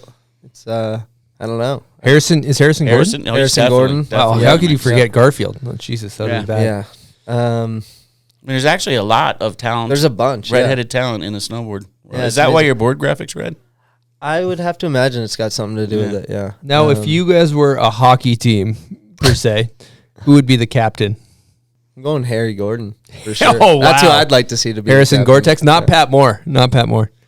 Harry No. Gore-Tex, I like that. No. He's even keeled. Pat too. Moore He'd be would a be good like- captain. He wouldn't be like harshing you too much. He'd That be would like, be like point guard or something, Point guard? Yeah. Well, that's I don't- basketball. I don't. Yeah. I don't know hockey at all. Maybe- but you maybe know, defenseman. he'd be front of the line or something. Defenseman? left wing or something. Is that the right sport? Left I wing. don't know yeah. any. I hockey played right positions. wing growing up. Yeah, so I'd say Seamus would probably be goalie. I could see him. Oh, yeah, I just could see him ripping being- slap shots at him. Good goalie. And he would just block them all. All right, let's talk about pub beer, Stony Buds. Let's do it. You guys gonna crush some can? We're about to crush. Yeah, let me know how those things are going down, boys. Did you hear that little fizz? That was nice. Yeah. That's good. Delicious. Cheap fun. It's cheap fun That's beer. what they call it. It's cheap. It's fun, and it's beer. If what you're else do you need thinking to know? about if you're thinking about getting absolutely shithoused and throwing up into a bucket, Yes. and then eating a $1 bill, what are you gonna choose, buds? Pub beer every time. Absolutely. Every time. Let's do the crapshoot. Welcome to the Pub Beer Crapshoot. All right, roll those dice. Goon Gears a 6.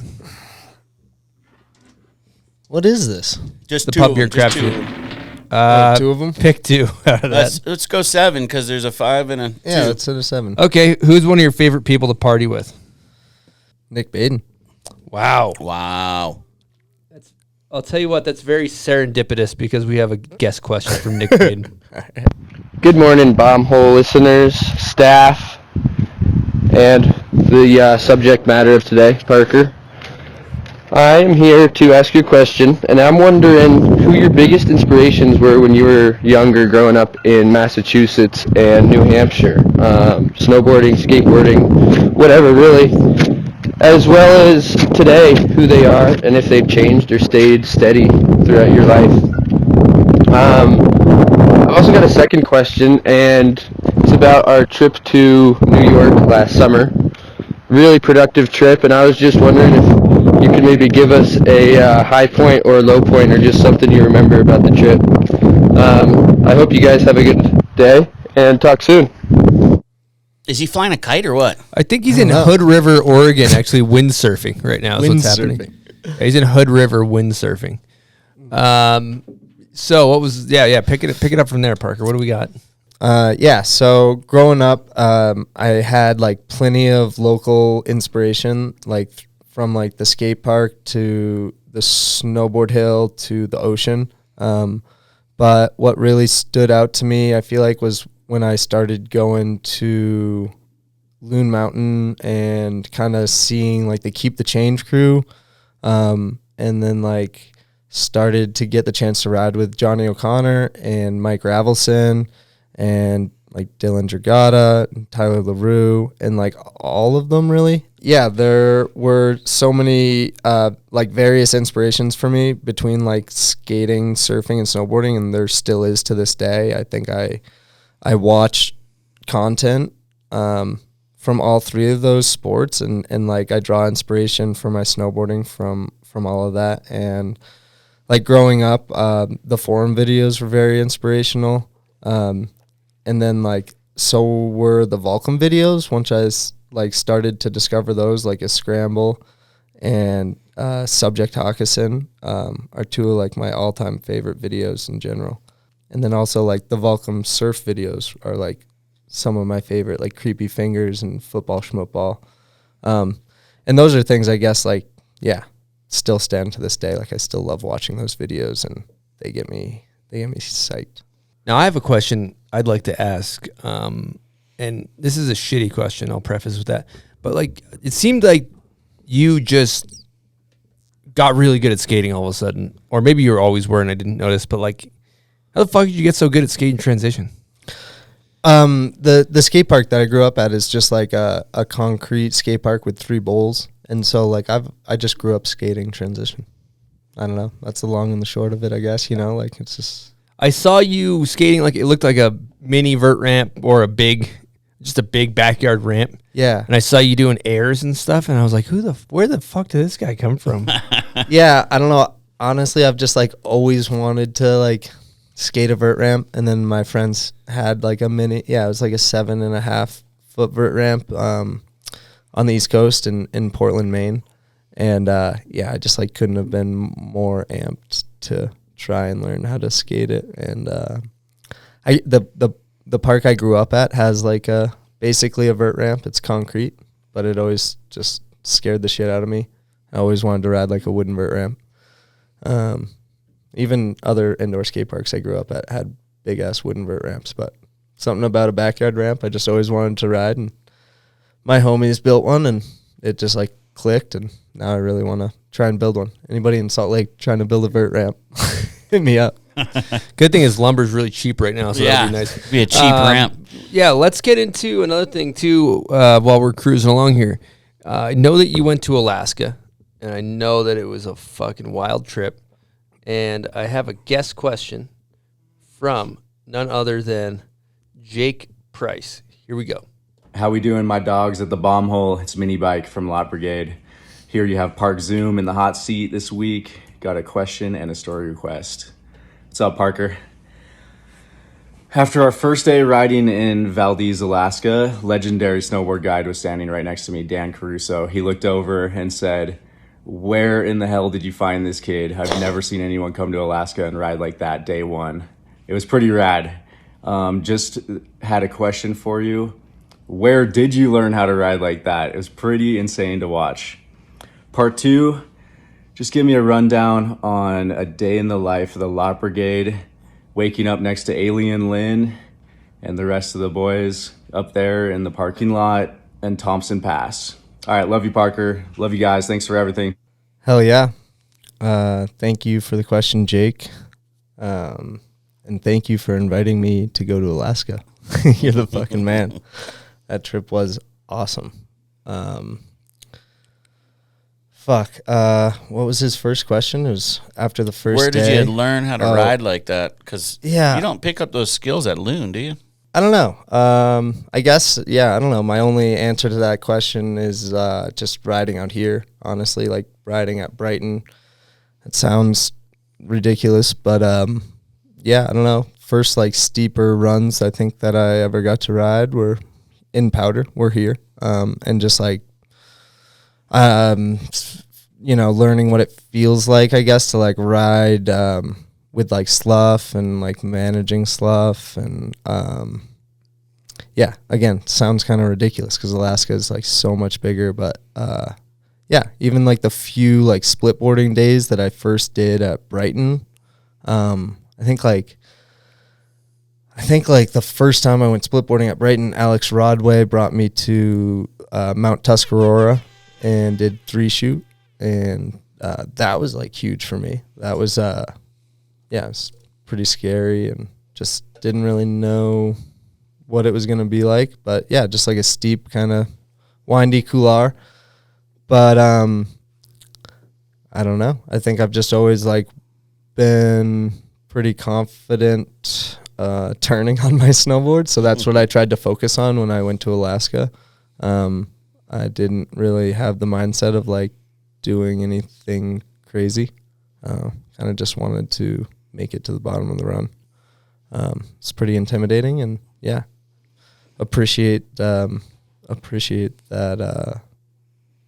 that question. Yeah, most people get up to Alaska their first time, and it's like a wash because they're so scared, and they're trying to figure out all the Yavi stuff, and so they don't really do anything. So I imagine that's why it was so impressive that you were getting down to action so quick. Yeah, I think I guess just the circumstances of the trip in itself, I felt like were beneficial to me, just because Jamie. For the record, he's talking about Jamie Lynn. Yeah, Jamie Lynn has been up Jamie there Lynn. so much that I felt like I could like kind of trust his track. So if he were to go first and I saw him, you know, he kind of like takes a couple turns, disappears for 10 to 15 seconds, and then like you see them ride out into the valley, and it's just like, all right, like if he can do it, then I can do it type of deal. Not that I'm on any sort of level that he is, but just on like the bare minimum of like, I don't know. I trust myself riding my snowboard, and like if he made it down, I'm gonna make it down safely. I'm not gonna like try and pop off any cliffs or anything, like, but who knows if he did type of deal. But yeah, it was scary and it was fun. There was a part 2 of the question. I think he said, can you take me through a day in the life With the Lot Brigade? of the Lot Brigade? Right. Yeah, so we stayed up there for like on Thompson Pass. Thompson Pass kicks ass for like 3.5 weeks. And so we started to kind of just like lend a hand with the heli-op that we were staying with. And so, yeah, day in the life, it was kind of like we'd wake up. Jake and I were sleeping in the RV. Jamie was sleeping about 100 feet away in a snow dugout in a hammock. Nice.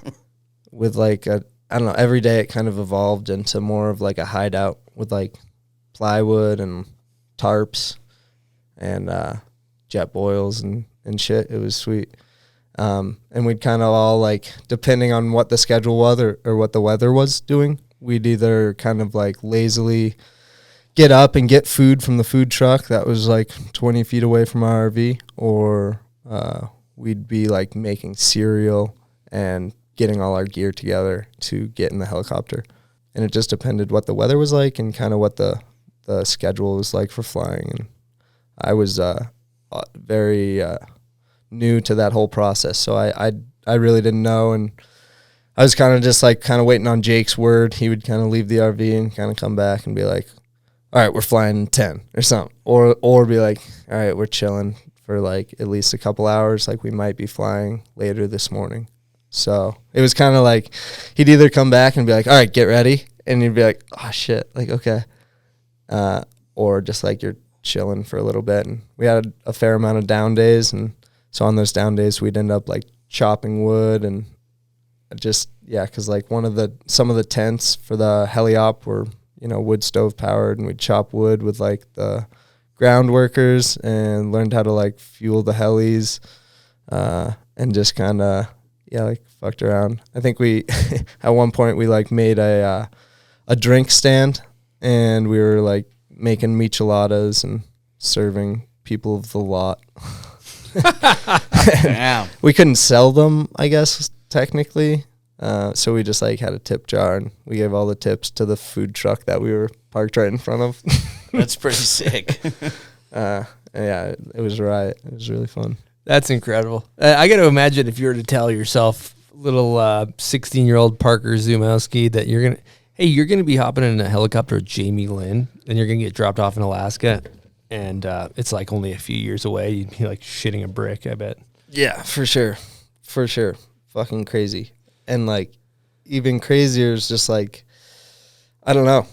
Actually, the days that we did fly, it was just like, for me at least, coming from my snowboard background, it was just like the first couple days were so intense. Like the noise of the helicopter and just the seriousness of like the guides and the pilot, and but then also just like the totally relaxed state that Jake and Jamie were in really helped me not freak out. I think that was huge.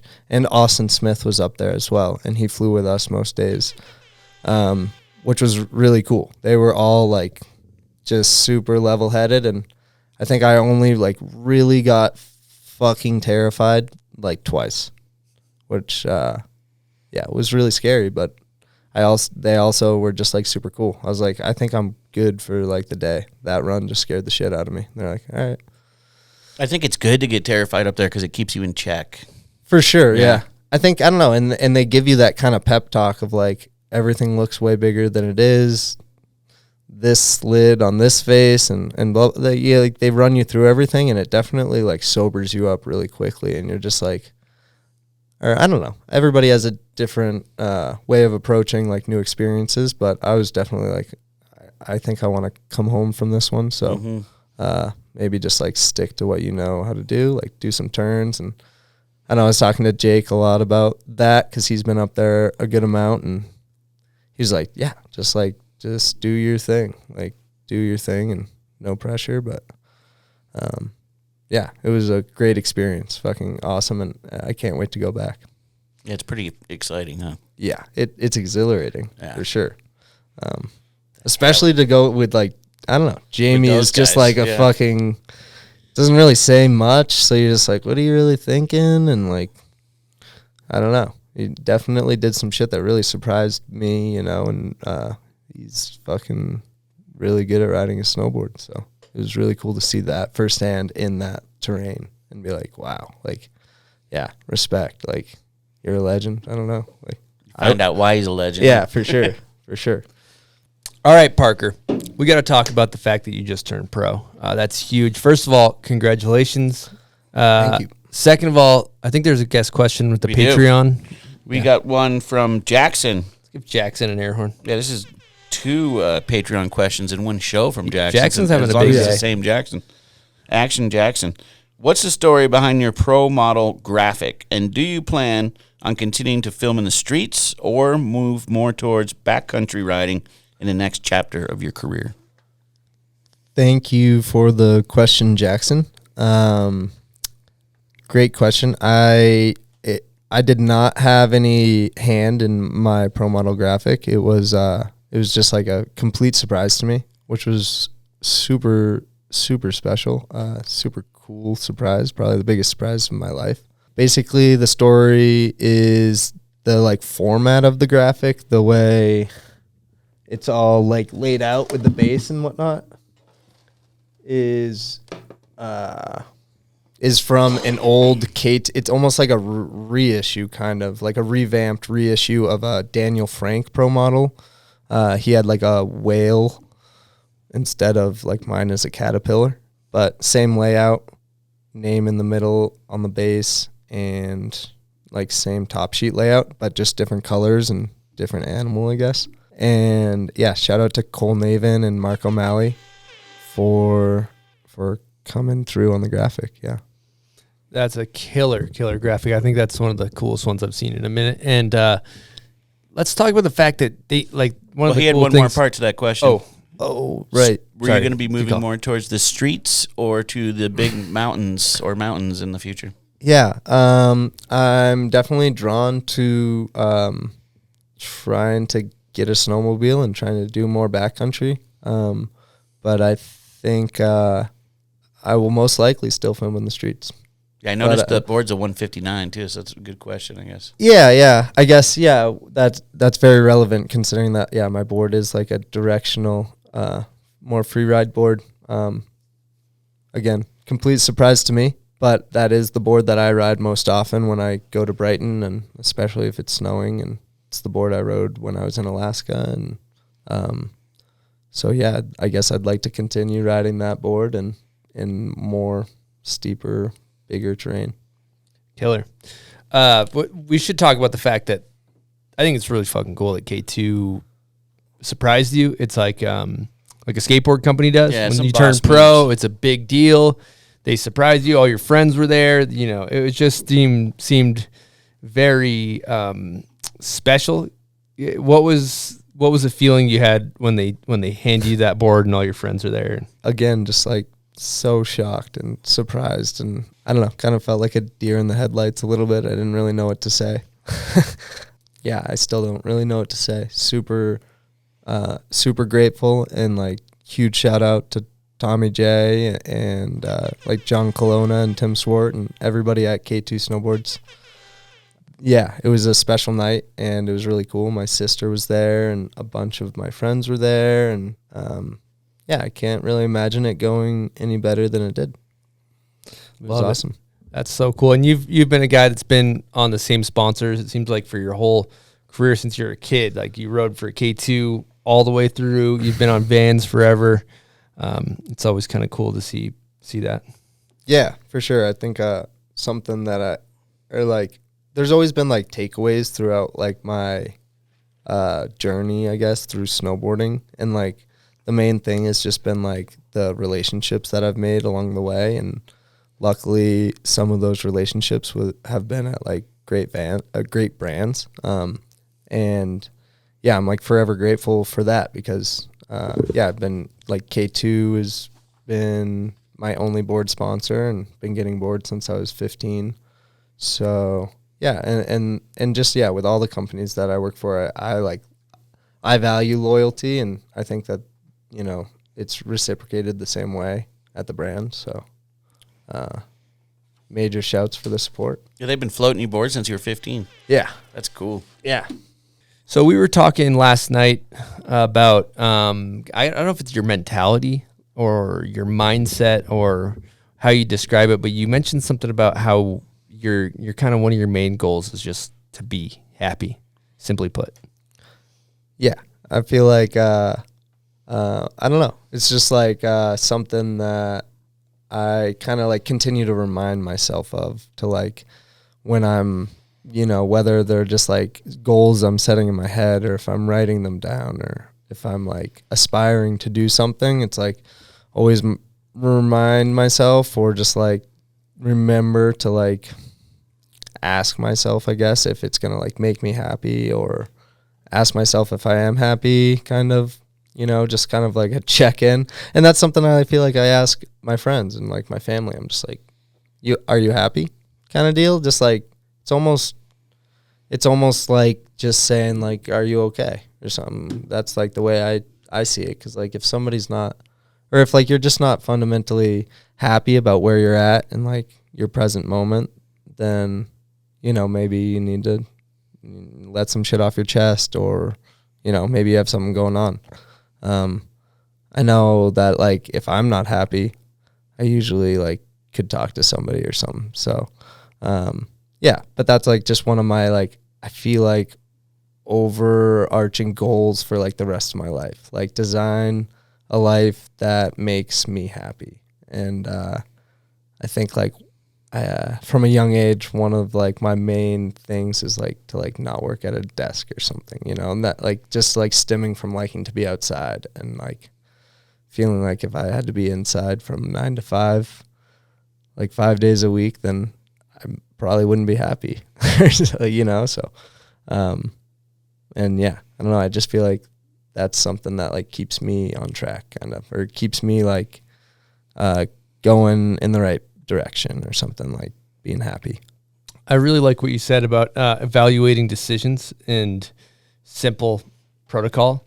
All right, I'm going to make a decision. Does this make me happy? Yes or no? Yeah. Makes your decision really easy. Yeah. Easier, I guess. So to kind of just bang over the head with it, what do you think makes you happy? I think that like good social connect. Like I think I love my friends, you know, like friends, family, and like activity, you know, like movement and like being outside. Like all of the above, I think makes me happy, you know, and then, you know, laughing and like, I don't know, you know, just like shooting the shit with your friends. And I guess like I touched upon earlier, you know, like finding a group of friends that makes you feel like you're invincible, or like, you know, finding people that like bring the best out of you or something is a good place to start. Man, this is a cool thing that you say. We talk about this on the show, but you know, in regards to friends, I'd like to say, to have a friend, you have to be a friend. And when talking to Mike Rav, he said, Parker is a man of merit, which I'm not even sure applies to this exact circumstance, but he says he will drop anything to help you out, and he never fucking complains. He does not, no complaining ever. But he basically was saying, like, you'll pick up his friend from the airport. Like Blake was like, oh, my Uber wouldn't fit my board bag in, and it was 6 a.m, and I had to and I went over right to Parker's room, and he gave me a ride to the airport. No problem, no complaining. He's up, he's doing it. Like, that's a really good friend, you know? And it's cool that you say that you got to find your people, and you have to find your good group of friends, and your friends say you're a good friend. And so that's kind of cool. For sure. I don't know. That like hits home for me, because like I feel like, I don't know. I've had a lot of really good friends throughout my life, and so like I just feel like like the least I could do is be a good friend, basically, and you know, to the people that like are good friends to me, and yeah, that means a lot to me. It's like family, I think. So that's awesome. Well said. Your friends are your family. That's great. So we got some tears out of him, dude. Mm-hmm. Yeah, we got. Sure. He's crying in the booth. You love it. We love it. It's a common thing. Yeah. Well, let's change gears into hot takes. Now, we do this one every time. Michael Jordan and or greatest of all time, GOAT of snowboarding, both male and female. Who you got? Man, what do you think of this? I was driving home yesterday, and I passed a car called the Goat Mobile. And it was a freaking like van, and the dude carpeted the whole thing and put horns on it. It was kind of pretty cool. It was like for a business, but I was just sounds like, damn. Sounds like the Dumb and Dumber it car, looked like that, but it was car. a goat. It looked just like that, but it was a goat. And I was just like, dude, this is amazing. No way. Yeah. Damn. I think like overall, like all time GOAT in my eyes, and for a male would probably be Terry Hawkinson, like, and that's just like as an impression of like him as a snowboarder, you know, like like purely as like a rider. I don't know. His riding is like the most impressive I think that I've ever seen to this day. Leaves the biggest impression on me. Yep, it's a personal question for sure. Female GOAT, and you know, I didn't grow up watching all these old movies, but like the older I get, the more intrigued I am by like women snowboarding back in like the 90s and stuff. And like, I don't know, like Victoria Jelouse is like just every time I see a part from her, I'm just like, damn, like, just like the best style. And yeah, she's riding like big AK lines and like, I don't know, just overall good style. And that's something that just like, I think I look for. And somebody who's going to be impressionable to me and be like the greatest of all time is somebody that like looks really good on their snowboard, no matter like what they're doing. So yeah. Yeah, she ripped. Great answer. Steel or powder? Powder. Best style ever? Jamie Lynn. Best board graphic ever? Best board graphic ever? Probably Noah Salznick, like the Noah's Ark Sims board. It's fucking awesome. Got that board, raced it at Bombhole Cup. That's right, you got that pants board. over or under high back? Whatever you're feeling. Oh, I love it. Good answer. I don't know how this one's going to hit with them, but worst trend. Canceling people. It's a rough one. Everybody's learning. Everybody's growing. Doesn't help to shame somebody, I feel like. You know. It's a good fucking answer. Now, this is sometimes in hot takes, but it's going to be being asked by a Mountain Dew team rider. This guest question is from Mountain Dew team rider, Julia Marino. Here we go. If you could go heliboarding with 3 people in the world, who would they be and where would you go? I don't know. I always thought that I don't know if when I got there I'd actually want to be there, but I always thought that Jeremy Jones heli footage in Paradox, I think he was in like Russia or something. It looks insane. So it'd be cool to go there, and it'd be cool to go with is this like riders, you think, only? You can be. I mean, Young Dolly said he would take Mike Tyson, so you can say whoever you want. Those Russian helis too. I think you can pack more people in them. Have you ever seen those things? Those old war ones? Yeah. Maybe I'd take like God, Merrick Joyce, Jamie Lynn, and fucking, I don't know. Maybe it'd be sick to just go fucking. I can't tell like who would want to go to fucking Russia to go heli. Like you know what I mean? Like who the fuck would want like to go do that? But I think it would be rad to be riding with Merrick Joyce, Jamie Lynn, and fucking, I don't know, Nick Baden. That would be insane. That'd be a dope crew. That is a solid crew. Fun crew. Solid crew. Amazing. Well, we kind of touched on it earlier, but we always like to ask about your setup, the snowboard that you ride, how you set it up. Mm-hmm. What's up with it? Yeah, I feel like I kind of switch my shit up a lot, but yeah, I ride the broadcast in a 159, and I ride medium formula, K2 formula bindings. Stance is usually like +3 between, and then front foot like +18, like 15 or 18. And then I don't know, if I'm in the streets, I'm riding like a 155 or a 157, and my stance is maybe like 0 or -3 and +12. It's usually my stance. And then, so you're at the 159 broadcast, and then you have your ankles, you're goofy. Now, you probably set your shit back a little bit, right? Yeah, I usually set it back about 1 inch. Or like 1/2 inch or 1 inch. You detuning? No. Even in the streets? In the streets, I'm detuning for sure, actually, yeah. What's your wax regimen looking like?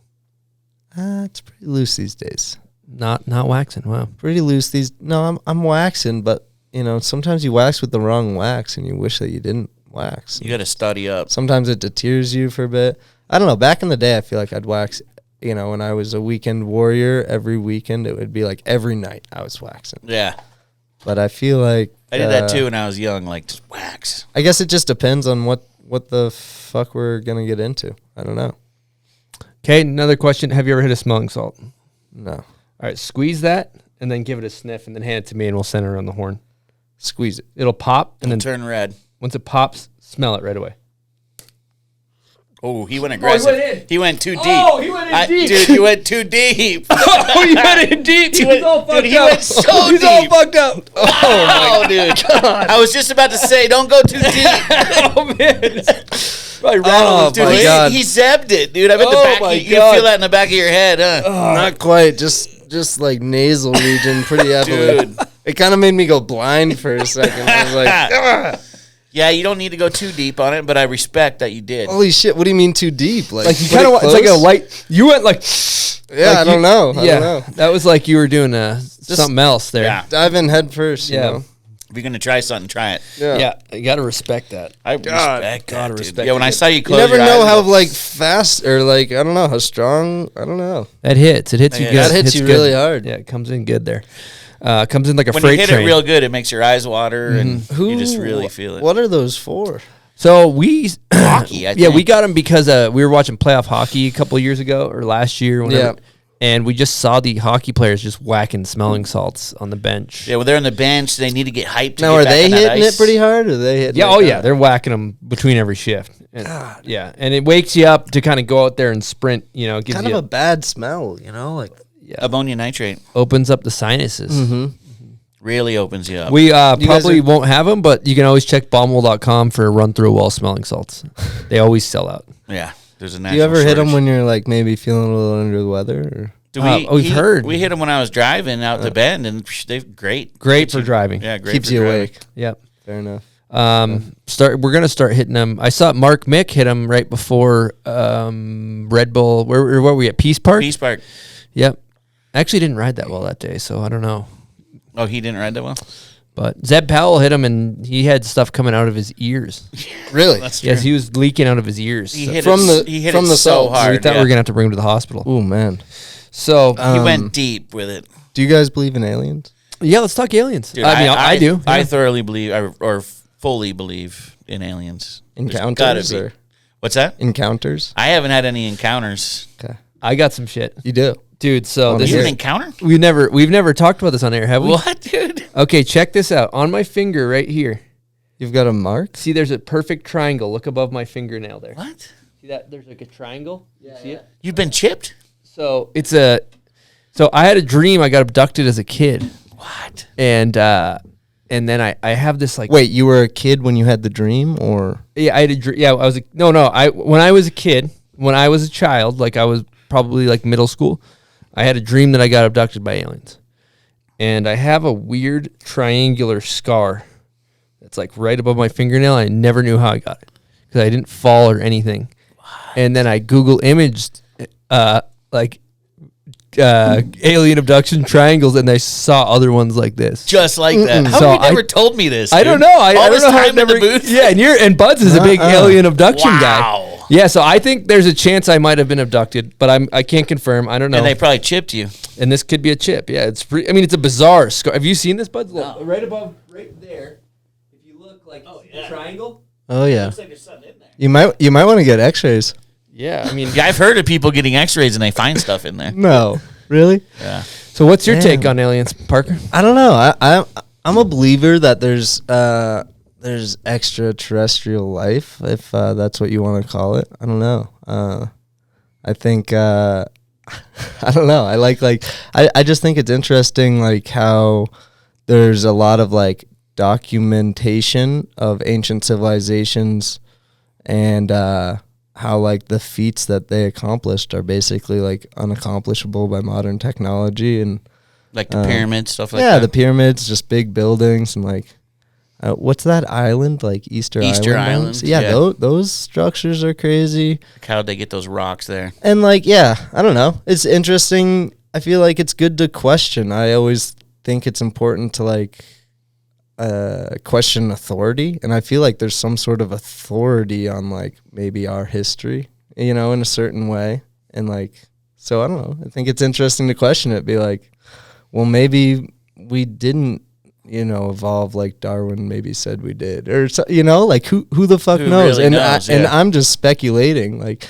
But Well, I in like those it. I think pyramids, it's so hieroglyphics interesting. of aliens and stuff. Yeah, all the drawings and stuff like that. UFOs. I think it's awesome. But a friend of mine gave me a book called Chariots of the Gods, and it's kind of crazy and out there, but it's also just another perspective, and it's not like you have to latch to it and be like, that's definitely what happened. But I appreciate, I feel like, just hearing what other people are hypothesizing might have happened or something, you know, because at the end of the day, nobody was alive to necessarily tell the tale. So even what we find as fact is really just a theory. You know, I don't know if I sound crazy for saying that, but I'm, you know, pretty sure nobody's still alive. So, and the government came out and said that alien, they call them UAPs now, unidentified air. I don't know what the UAP stands for. But the government came out and said they exist. They that's last right. year or whatever. Recently, yeah. The other thing, I think they're buttering us up for what's up. Yeah, there's some shit that's what people are saying. Yeah, and the Bob Lazar shit is like on Netflix and all that. Yeah, like that he shit's pretty supposedly saw some shit. Like worked at some Area 52 type thing or something. Area 51. Yeah, Area 51. Here's the thing I like to think about too. It's like kind of bizarre to. I mean, people are entitled to whatever opinion, but I think about this when you're flying on a plane or something, right?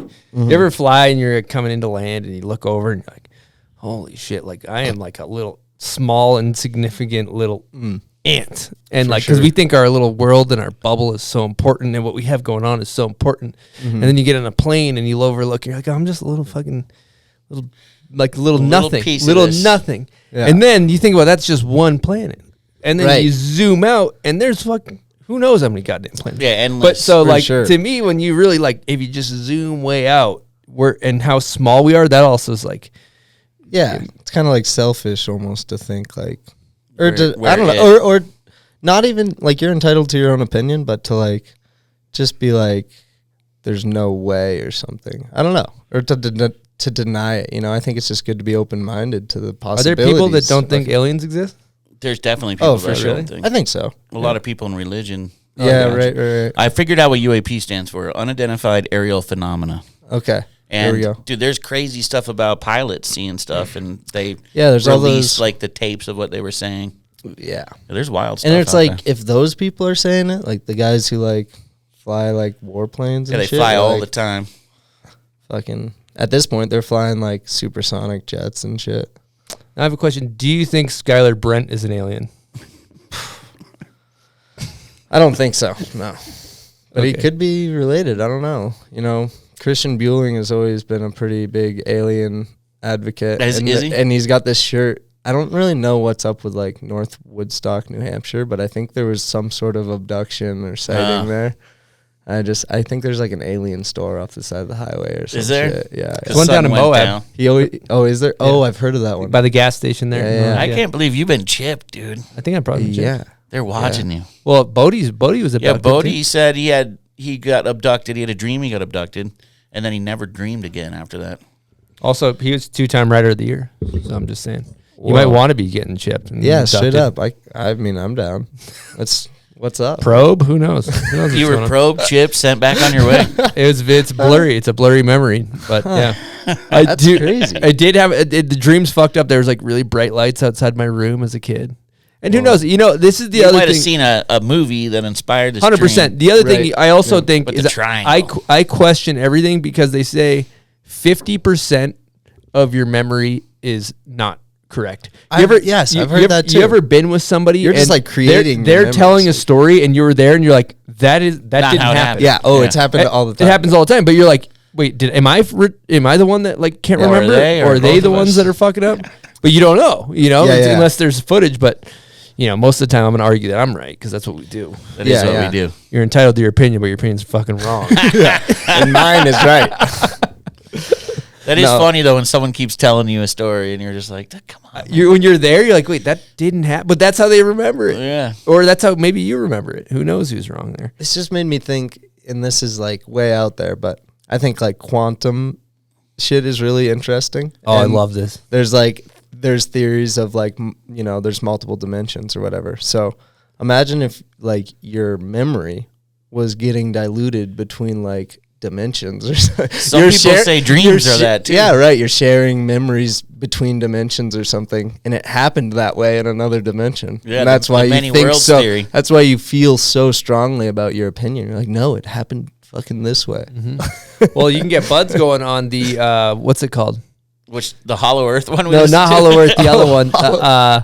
The Many Worlds. The Mandela Effect. Oh, the Mandela Effect. That's what basically this is a deep.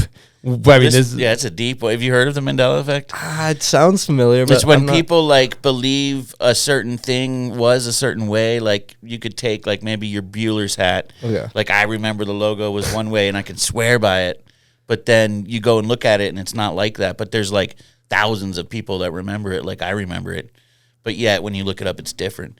And it's for like big companies like Ford has one and Star Wars has some shit going on with it. Huh. But they think that someone in 2012, when the world was supposed to end, did some shit with the Hadron collector in Sweden, and it like started a new timeline or something. So there's people from different timelines that remember things one way. Whoa! Because they're smashing atoms together. They're smashing atoms together, trying to create a wormhole, and it like messed up. Whoa! Some shit. But yeah, if you're ever bored, I mean, who Google knows? Mandela Effect, and it'll blow your mind because you'll find something that you latch on to. I love how this just turned into a sci-fi conspiracy theory. I love it. Let's real quick. But like, open it up. Weird things like, you know, when people say like "Hello, Clarice," and Yeah. it's from that movie. If you watch that movie, that was never in the Silence of the Hello, Lambs. Clarice. It was never said. You know, there's ones around Luke, Jim I'm your Carrey. father, or something like that. Yeah, like Darth Vader never said, "Luke, I'm your father." There's, Really? Yeah, there's all these weird things. That So you it's almost like memories are being injected or something. You're saying? Well, it's like you were transported to a new timeline, and in that timeline, he never said, "Luke, I'm your father." Like they smashed atoms together, and the guy who made the logo like made it a little different because the timeline It's a different was changed. timeline. Yeah. Or there's music lyrics that changed, like just wild stuff. Whoa. The Skechers logo changed, I guess. There's We were you just have to driving. Google. history There's is new being animals. altered, yeah. There's Dude, new animals so that never existed. we were driving to Mount. Where the fuck were we going? Bachelor. Bachelor. And I'm like, Bachelor. Buds, wait you listen to. And he throws on this pod, and it's fucking dope. What are we talking here, It's Buds? called Theories of the Third Kind, and they just have. There's one on the Mandela Effect, but Nice. you can listen to it, and it gives you like every perspective, not just like I'm right. This is my theory. Yeah, it's like a non-biased explanation. They just kind tell you of, the or- facts, you know. Yeah. And then they give you their ideas, but it's pretty sick. They got takes. They always have a take on they the have their conspiracy takes. theories. And sometimes they don't believe them. Sometimes they're like, "Nope, flat Earth. I don't believe in that one. Too much. I've been in a plane. You know, I've seen the Earth curve." Yeah. All right. Well, before this goes full blown conspiracy theory pod, we got to change our genres. I think we should maybe wrap this thing up, Parker. What do you think? Yeah. I'm down. So, you want to throw out any thank yous before we get this thing?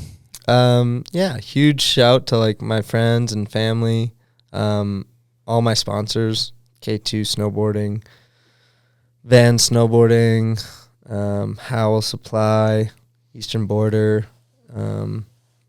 Loon Mountain and Brighton, like everybody who's ever supported me on my snowboard, huge shout out, and honored to be here with you guys and hyped on talking with you guys today. Well, Parker, it's Dope. been an absolute pleasure coming chatting with us. Thank you so much for doing that. I want to say it. Thank you to you know what I want to do, Buds? Thank our team, our bomb hole team. We got a crew Our staff. of awesome people. Our family. That work here. It's our family. Mm-hmm. All the way from Jules to Rigo, Danny, Kyle, Drake, Chinatown Paul edits every single one of these things. Buds is grinding. If you watch the YouTube video or listen to the podcast, there's show notes of everything we talked about. Buds puts in a lot of time with those.